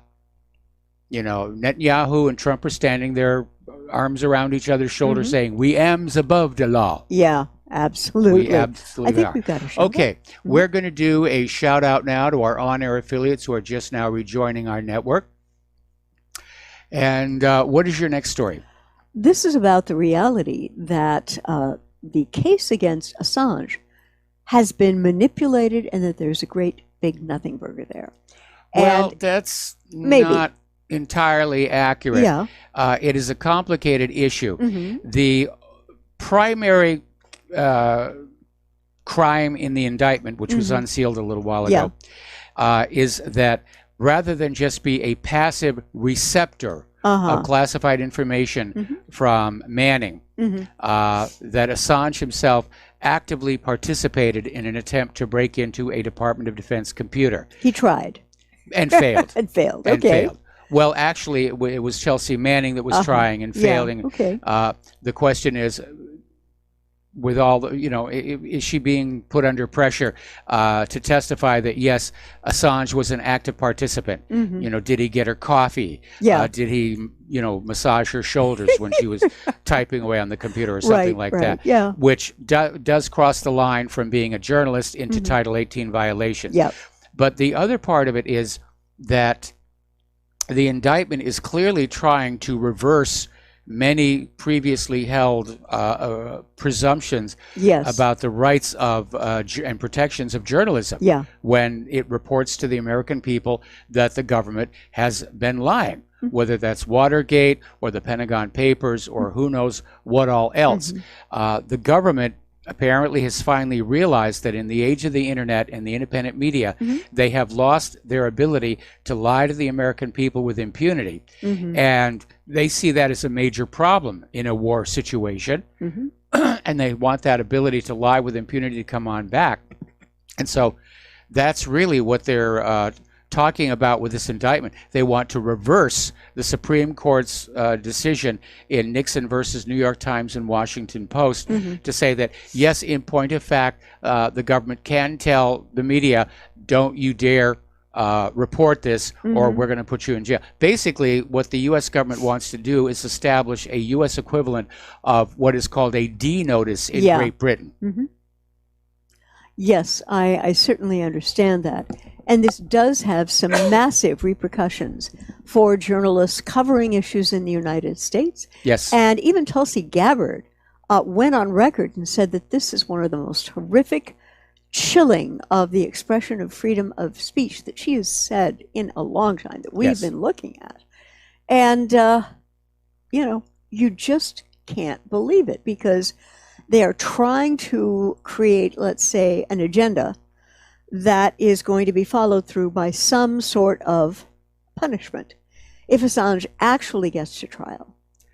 I think it's a very, very complicated issue, mostly because Assange has an ace up his hole, his sleeve rather. Right. And that is that he can basically say, Seth Rich. Yep. What I suspect may be getting ready to happen is the U.S. prosecutors are going to offer Assange a deal. And they're going to say, if you will implicate Russia in the DNC hack, okay, then you'll be out in a couple of years with good behavior. If you continue to say it was Seth Rich, we're going to send you away, until the next millennium. To Azkaban. Yes. Or the Earth equivalent thereof. Yes. Yeah. So I think that's what's going to happen. They're clearly trying to put pressure on Chelsea Manning. Everything that she was asked about in front of the grand jury was already known information from a year ago. So this is all about putting pressure on Manning to cooperate and to help put more pressure on Assange. It's a kangaroo court. Yeah, I hear you. Judge Kangaroo, report to the courtroom. Right, Judge Kangaroo, report to the courtroom. Yes. And there was another article in Blacklisted News that I thought was pretty cogent. It's called Assange and the Unforgivable Sin of Disemboweling Official Narratives. You mean that's a wrong thing to do? That's a very wrong thing to do. I've been doing it all this time. Oh, my goodness, I thought Michael. it was my civic duty here. Yeah. Let me get my disemboweling knife here. Yes, okay. All right. There we are. And I'm concerned. I hope that the British treat him reasonably well. Do they have him in solitary confinement? Not that I'm aware of, no. Okay. Basically, they're holding him. He has to go before a judge regarding that bail hearing that he skipped. Yeah. Which, given that the crimes themselves have been withdrawn, yeah, I think a fair and honest judge would say, okay, you skipped your bail hearing, but the crimes for which you were being bailed out no longer exist. Therefore, you're out of here. France, of course, has said they're willing to offer Assange asylum, and I'm sure that Assange's French lawyer is already doing that. But there is a logistical problem. Yeah. How do they get Assange from the British jail to France before the U.S. can grab him? They're going to have to get him back into a French consulate somewhere, wouldn't they? That's going to be dicey, Mike. That's going to be very, very dicey. Yeah. I frankly don't see a way that it could be done. Okay. Well, we're all hoping the best for Mr. Assange, and that in the long run, what he has done is going to wake Americans and the world up to some of the horrific things that we're doing around the world. And as you said, well, with he already has. I mean, that's why they're angry. WikiLeaks has just, blown the cover off hundreds and hundreds of bad behaviors by U.S. politicians, the war machine, corporate leadership. WikiLeaks is doing really, really good work. Yeah. And Assange is the figurehead. But the fact of the matter is that WikiLeaks is going to continue regardless of what happens to Assange. And it may well be that the goal of some of this indictment is to, again, set a legal precedent to be able to say organizations like WikiLeaks are now illegal. Okay. And I look back, I think like 30 years ago, it was only 30 years ago, the United States had laws that protected whistleblowers. That said, if you see something that the government is doing wrong, like all this money that's vanishing into the Pentagon without explanation, or corporate malfeasance, like somebody is doing toxic dumping into a lake, you could blow the whistle and you were legally protected. Now it's totally the reverse. If you blow the whistle on government wrongdoing, they're going to come after you.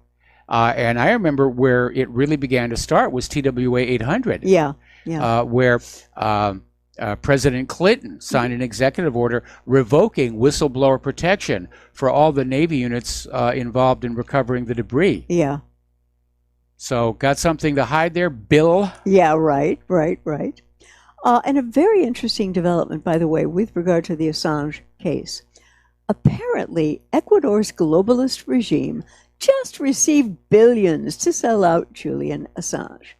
Now, Facebook has unpublished the page of Ecuador's former president, Rafael Correa. The social media giant confirmed yesterday, claiming that the very popular leftist leader violated the country's security policies.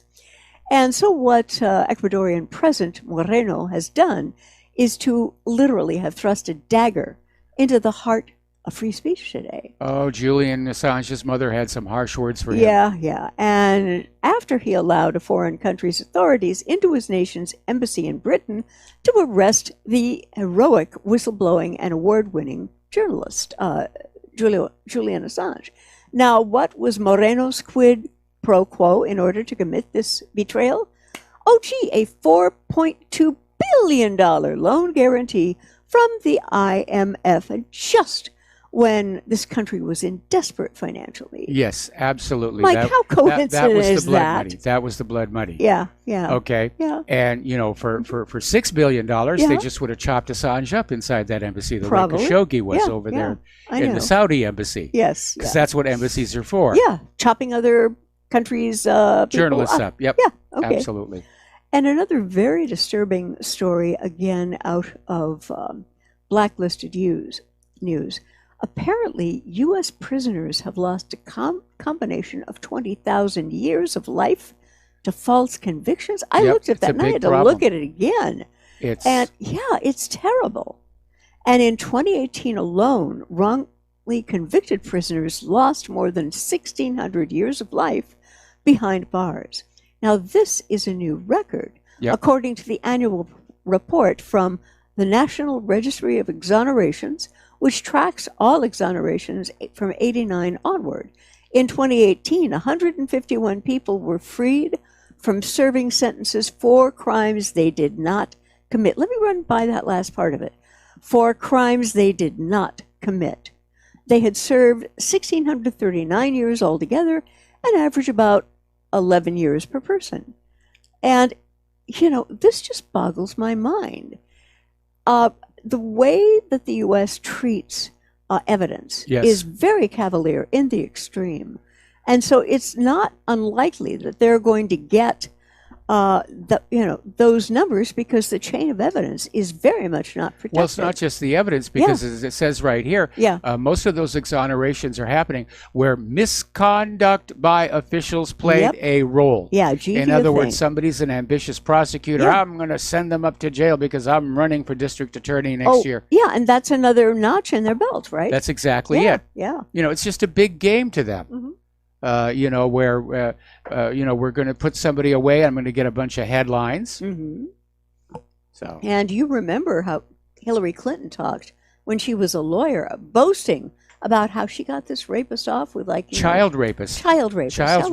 And there didn't seem to be a problem in her head that the guy was a child rapist. She was just on for the best deal she could get so that she could put it down. Oh, she was just thrilled at what a great lawyer she was. Yeah.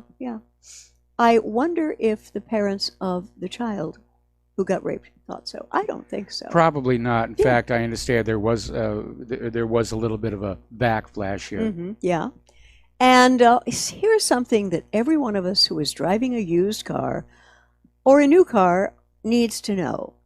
Now, apparently used car dealers didn't want deadly fix defects, so what did they do? They wrote a law to avoid it.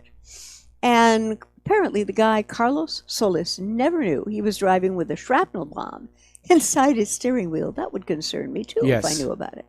The 35-year-old father of two was waiting to make a left turn on a suburban road outside of Houston when another car struck the front end of his Honda Accord, triggering its airbags. However, instead of protecting Solis, the defective airbag shot a piece of metal into his neck and severed his carotid artery, killing him within minutes. I'm surprised that this is in a Honda. Yeah. Okay. And now, Solis knew nothing about the danger. A used car dealer sold the car without fixing the airbags or warning him that Honda had actually recalled the vehicles 3 years earlier. Okay, here's where the lawsuit's going to fall apart. Yeah. And it has to do with due diligence. Okay. Because you've all seen the Carfax situation with the little fox character. Yep. Okay, if you get the Carfax report on your car, okay, because we did on the car that we got, it has all the recalls listed there. Mm-hmm. And so this guy, if you're buying a used car anyway, you get the Carfax report. Yeah. In most states, it has to be provided. It's not even an option. All right. Okay. Well, that's... So, yeah. I mean, I wish them luck, but of course it gets back to the original issue of why something like this was allowed into the marketplace to begin with. We have to take a break for commercials. We'll be right back. And aloha, America. Welcome back to our show. And before we get back to the news here, just a quick little reminder. Today is Tulsi Gabbard's birthday. And I think she is years old today. Right. And so, Tulsi, if you're listening, happy birthday. What is your next story? Well, this one was rather interesting and a little bit baffling. Georgetown University students have approved a new fee to fund reparations for slavery. And the vote results were announced after a contentious day on campus, with proponents of the measure hosting a rally and chanting, "When they don't act, we fight back." That sounds a lot like a threat to me. Yeah, it does, Yeah. And they're encouraging students to get out the yes give us vote. the reparations or we'll break something. Yeah, okay. This whole idea of reparations is complete and utter nonsense. Mm-hmm. And it comes out of this idea that we're all collectively guilty for everything that has ever happened or will happen, which I reject. Yep. I refuse to accept responsibility for things that happened before I was born. Yep. I refuse to accept responsibility for anything that happens where I am unable to exert a direct influence. Right. Okay? It's complete and utter nonsense. Mm-hmm. and this idea that today, in 2019, Yeah. That money should be taken away from white people who have never owned slaves to be given to black people who've never been slaves. You can tell it's political pandering of the worst sort. Oh, yeah. Yeah, absolutely. And again, you need to look at the numbers. I mean, the reparations people are saying, well, all white people are descendants of slave owners. Actually, there were very few slave owners in the antebellum South. In fact, it was only 2% of the population. There were even blacks that owned black slaves. Right. So how do you get reparations from them? I don't know. And I don't even think Ernst & Young could sort that mess out. No, definitely not. Excuse the cough. But I do have an idea that I think would possibly work, or at least as a trial. And the other thing is, how do you know that these are the descendants of slaves? How does one prove that? Well, the whole idea is their attitude is they don't need to. I mean, there are some individual blacks who have, I was going to use Alex Haley as an example, but unfortunately his book turned out to be less than truthful. Oh, yeah. There are individual blacks who have a family tree that goes on back and says, yeah, we were slaves at this particular point. And if somebody wants to give them reparations, that's all well and good. I imagine the Hemings family, or the descendants of Sally Hemings. Oh, yes, definitely. Definitely. Have that lineage all the way back to Thomas Jefferson himself. Yeah.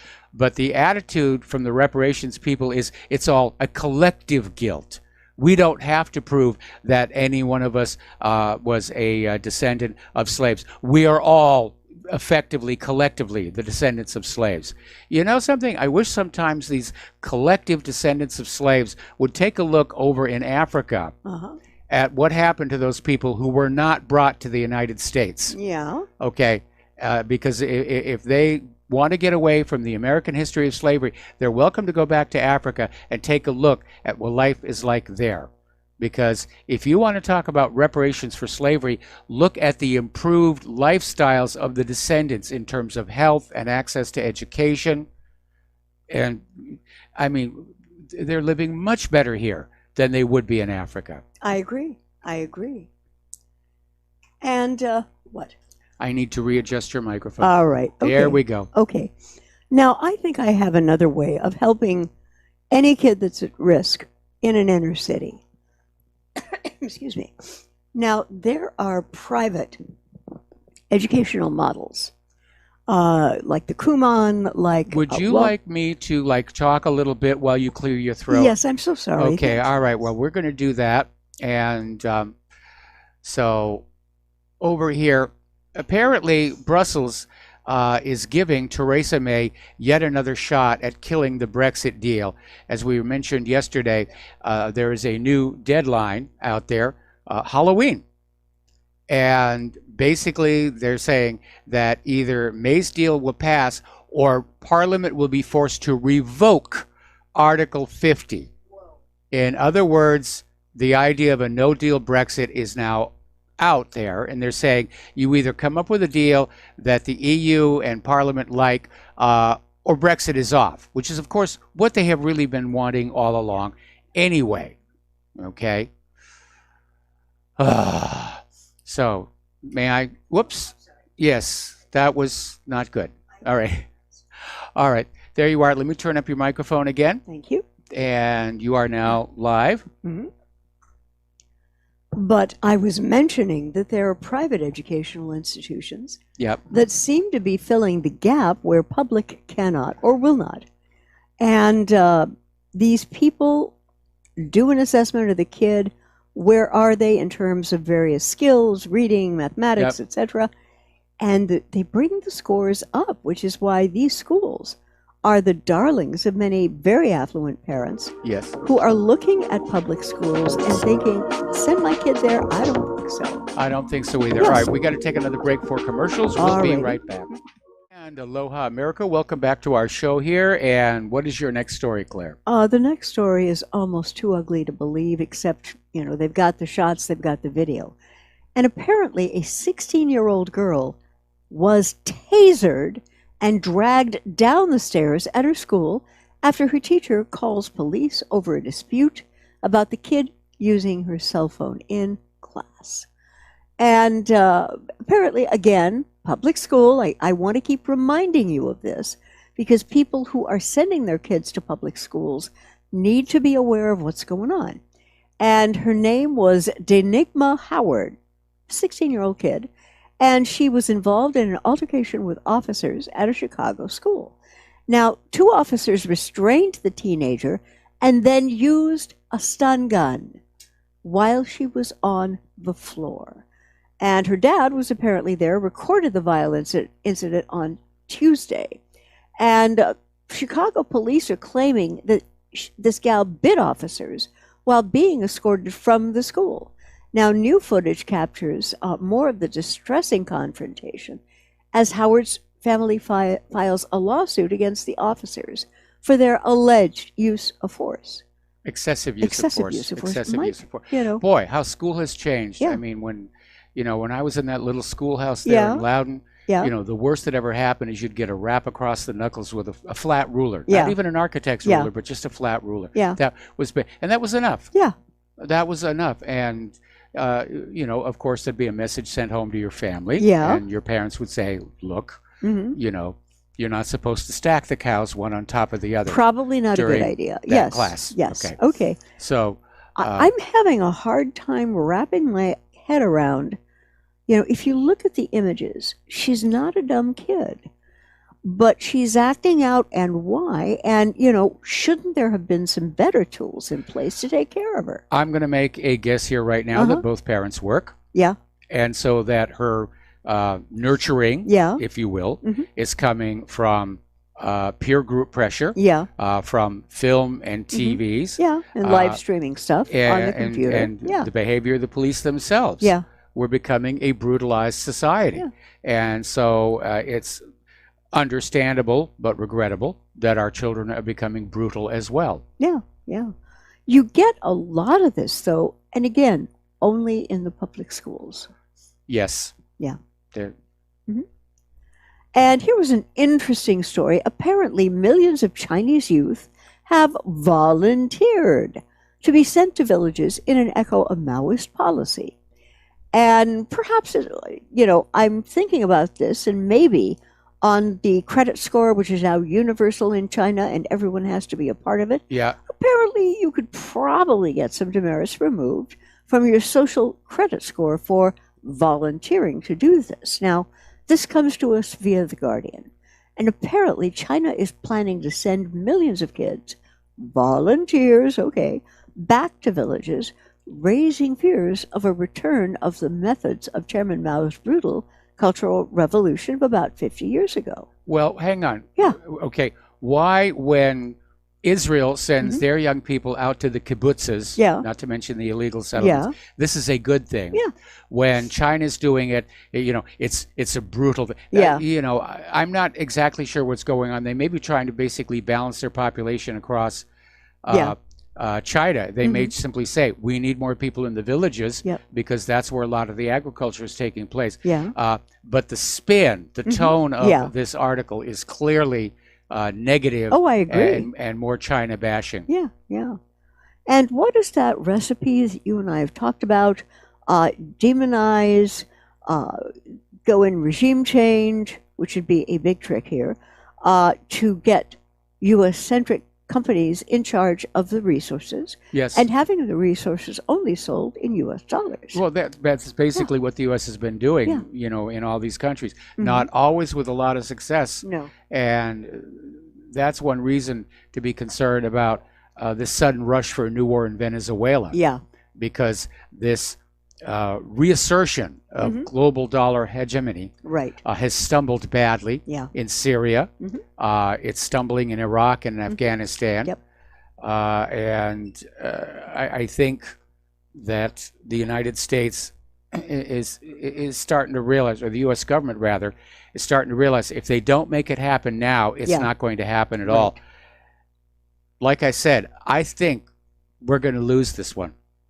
And I just hope it doesn't go nuclear somewhere along the way.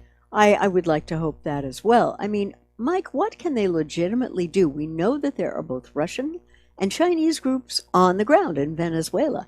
And the U.S. is going to send in who or what to fight them? Well, there's not that many Russians and Chinese. It's really a symbolic force, advisors. But it's basically Russia and China sending a message saying, we are prepared to basically turn Venezuela into another war of attrition and grind you down, like happened in Vietnam, like just got done happening in Syria.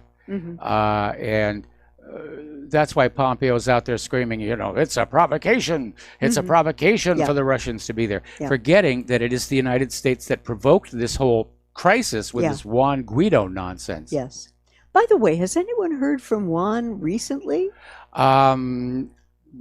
Not really. I think he's sort of being pushed off to one side because he wasn't able to rally the support of the Venezuelan military or the civil population. In fact, the civil population tends to throw things at him when he drives by. I've noticed. But he's now officially banned from holding public office for 15 years. Wow. And apparently some kind of immunity that he had been pledged has now been revoked. Whoa. So he may actually be in hiding right now. Or in a Venezuelan jail. I'm certain that if that were the case, the United States government would be making a huge stink about it. Okay. I have to wonder, though, if there was a covert action that the U.S., CIA, FBI, whoever they've got in there, was not able to find out. What do you think? I'm pretty sure that with Venezuela having been in their sights for so long, the government is pretty penetrated. Okay. I would be very, very surprised. Yeah. So I think more than likely Guaido has gone into hiding until his next performance is called for. Yeah. And what is he calling these actions that he wants to see done? I forget the exact name for it, but he was calling basically for the people of Venezuela to rise on up and start smiting at the government. That did not happen. No. So Guaido has turned out to be less than a wonderful investment for the U.S. government. Right. And the other thing I would like to wonder about is, having missed the timing so badly, what exactly do you think the U.S. is going to be able to do? You mean in terms militarily? Venezuela. In Venezuela. Yeah. The options right now are full-on military invasion. Okay. Bad move. Another Vietnam. Yeah. The other one would be more attempts to assassinate Maduro, possibly even a drone strike into Caracas. Yeah. And I imagine that Maduro is moving around a lot. Yes. And sleeping in different places every night. I just have to wonder how long the U.S. is going to let this play out without realizing that they've lost before they even started. What do you think? They may be waiting for some kind of an event where they could say, oh, look what that dastardly Maduro has done, like they tried to do with Bashar al-Assad. But basically with China and Russia on the ground there with their arms crossed, it's another stalemate. Yeah. And I think that's why Pompeo is so upset. He was looking forward to having another war. War is fun. We're going to go and kill a lot of people and blow a lot of stuff up. And now those gosh darn Russians and Chinese won't let me do that. Yeah. There is a lot of what Pompeo says internationally where I'm sort of feeling a very, how can I say this gently, a very Christian evangelist kind of mentality.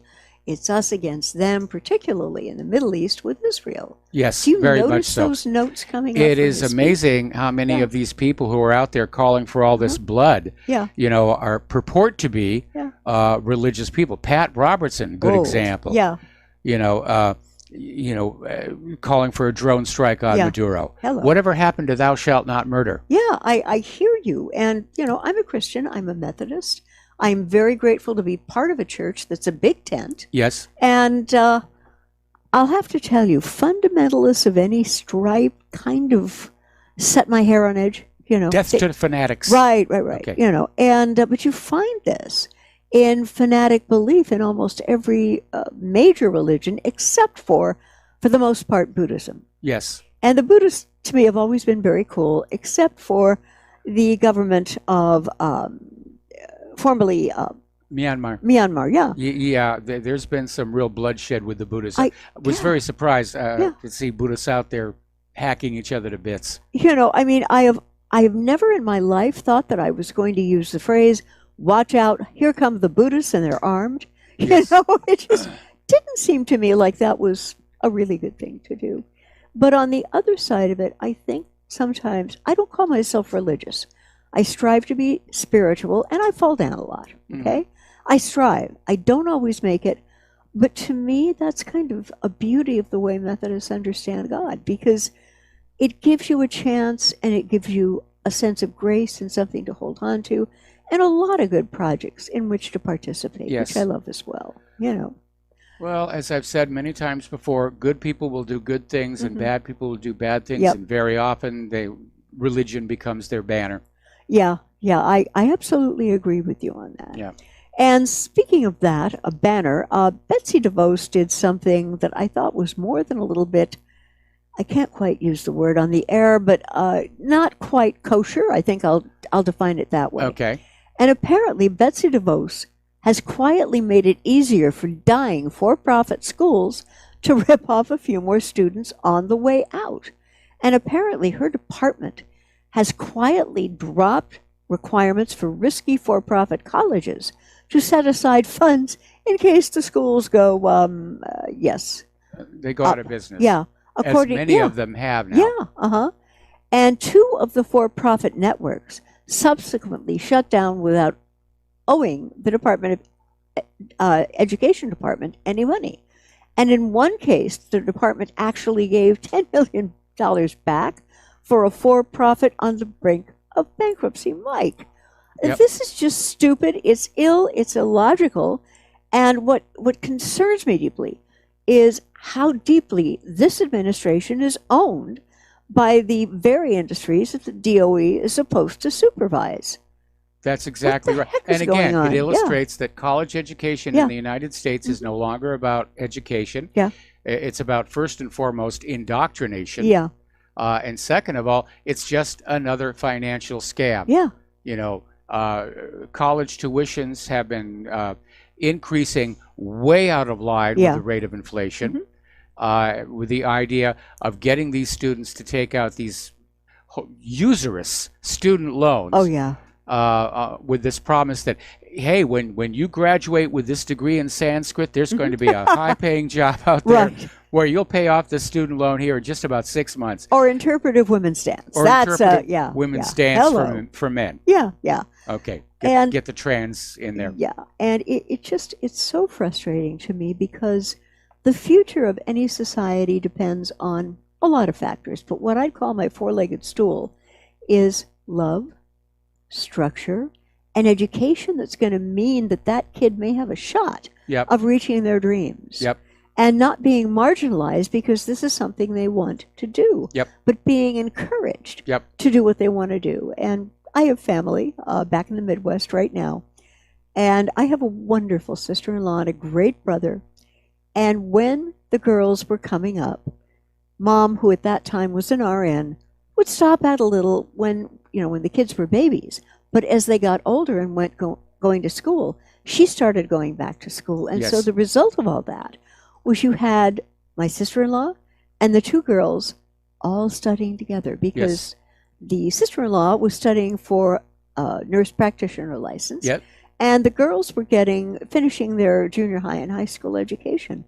And I kept remembering what wonderful memories this is going to make for these kids whose mom showed them by demonstration that education, you can want it, you can deal with it, and you can succeed. And it's led to a great family structure. Yeah. You look at them and you say, this is what a perfect American family would be like. Yeah, yeah. And, there's a lot of good input, and the two daughters have grown up to be wonderful professionals and also wonderful moms because Yes. they had a great mom thing going with their Yes. mom. Yep. Yeah. I wish every kid in this country and in every country had something like that, and they don't. They don't. Well, again, a big part of the problem is that parents have been taken out of most of families. Yeah. Mhm. And in the case of our family, it was actually one working parent. Yes. And the other parent stayed home. Yeah. And that really did make all the difference in the world. Oh, yeah. But you have kids whose parents are working very long hours in multiple jobs. They're never present, latchkey kids, if you will. Yeah. And they're learning their social skills from TV. Yeah. Or streaming video. Or streaming, or on the computer. Yeah. Or even worse, from, kids at school who are already embarked on a life of crime. Oh, yeah, yeah.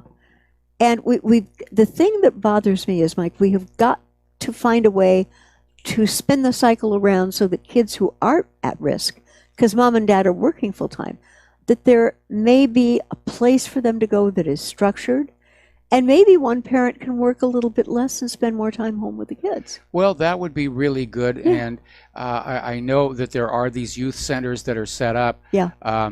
We actually had one where I lived with my parents when I was going to high school. Unfortunately, it was not a very positive experience. Why not? Well, because the adults who were supervising it basically just sat in the office. Okay. And the kids were out just doing what kids were going to do. And Yeah. they didn't get any reinforcement for good social behavior. Yeah. I have heard that in some schools, if they have some really excellent students, they're getting beat on by other students who are not doing as well. Oh, yeah, that happens all the time. Holy crud. That happens Yeah. all the time. Yeah. Heck, that happened to me in high school. Can you share that story? Yeah, Would yeah. you? Yeah. I got beat up. Yeah. How? What happened?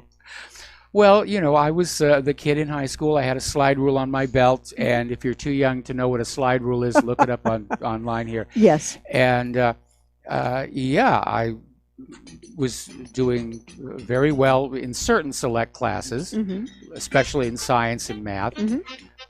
Anyway, that's basically it. We got to take a break for commercials. Back with the last segment of our program after these few words. And aloha, America. Welcome back to our show. Last segment of our program on this Pauha on a Friday, and a couple of interesting stories to share with you. Apparently, the ACLU has gotten involved in an incident that took place last year. In fact, it was last March, where these two students who were seniors, and they've since graduated, were at a shooting range, and they took some pictures and they shared them on Snapchat. And apparently some people got very upset with these teenagers at a legal shooting range with legally owned firearms. They contacted the school to report the students, and the school officials suspended the teens from the school. And it's not like they had the guns on the school grounds or that they had issued any threats. They were just out there shooting at a gun range and taking pictures and sharing them on social media. And the school said, "You're out of here." So now the ACLU is suing, and I hope they win. And I hope they clean out that entire school's administration. Yeah, I agree. Because we have something in this country called the Second Amendment. Yep. And these kids were doing it right. They were at a gun range learning to shoot safely, learning to handle the weapons correctly. Why would a school want to discourage that kind of behavior? Well, we know it gets back to that indoctrination, that liberal thing. Guns are bad. Guns are bad. You can't have guns. Guns are bad. So, yesterday we were talking about how Firefox had blacklisted the Dissenter free speech browser extension. This is an extension that allowed people to set up their own comment system on web pages whose comment sections had been closed. And Firefox said, nope, no. If we say no comments, no comments. You just become a passive receiver of the revealed wisdom from the government and the corporate media. You don't talk about it with each other. You don't talk back.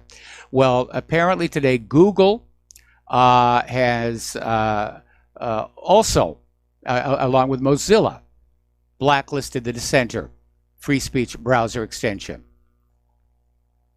We're not going to have free speech anymore in this country because there's a war out there. It's a war.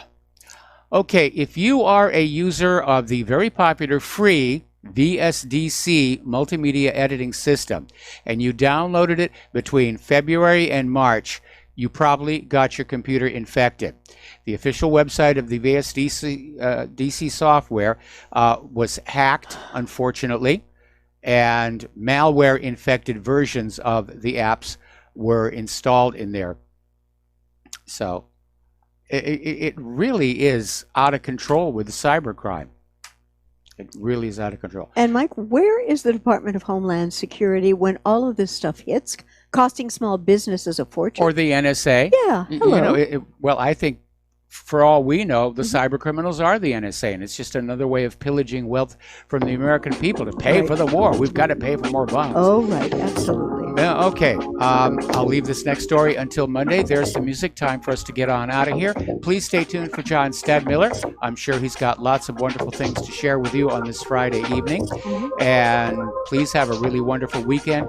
Donate to Republic Broadcasting. They need it. Donate to whatreallyhappened.com. We need it. We just had a small donation come in, so thank you very much. I'm not going to name names over the air. Okay. And again, have a great weekend. Aloha, America.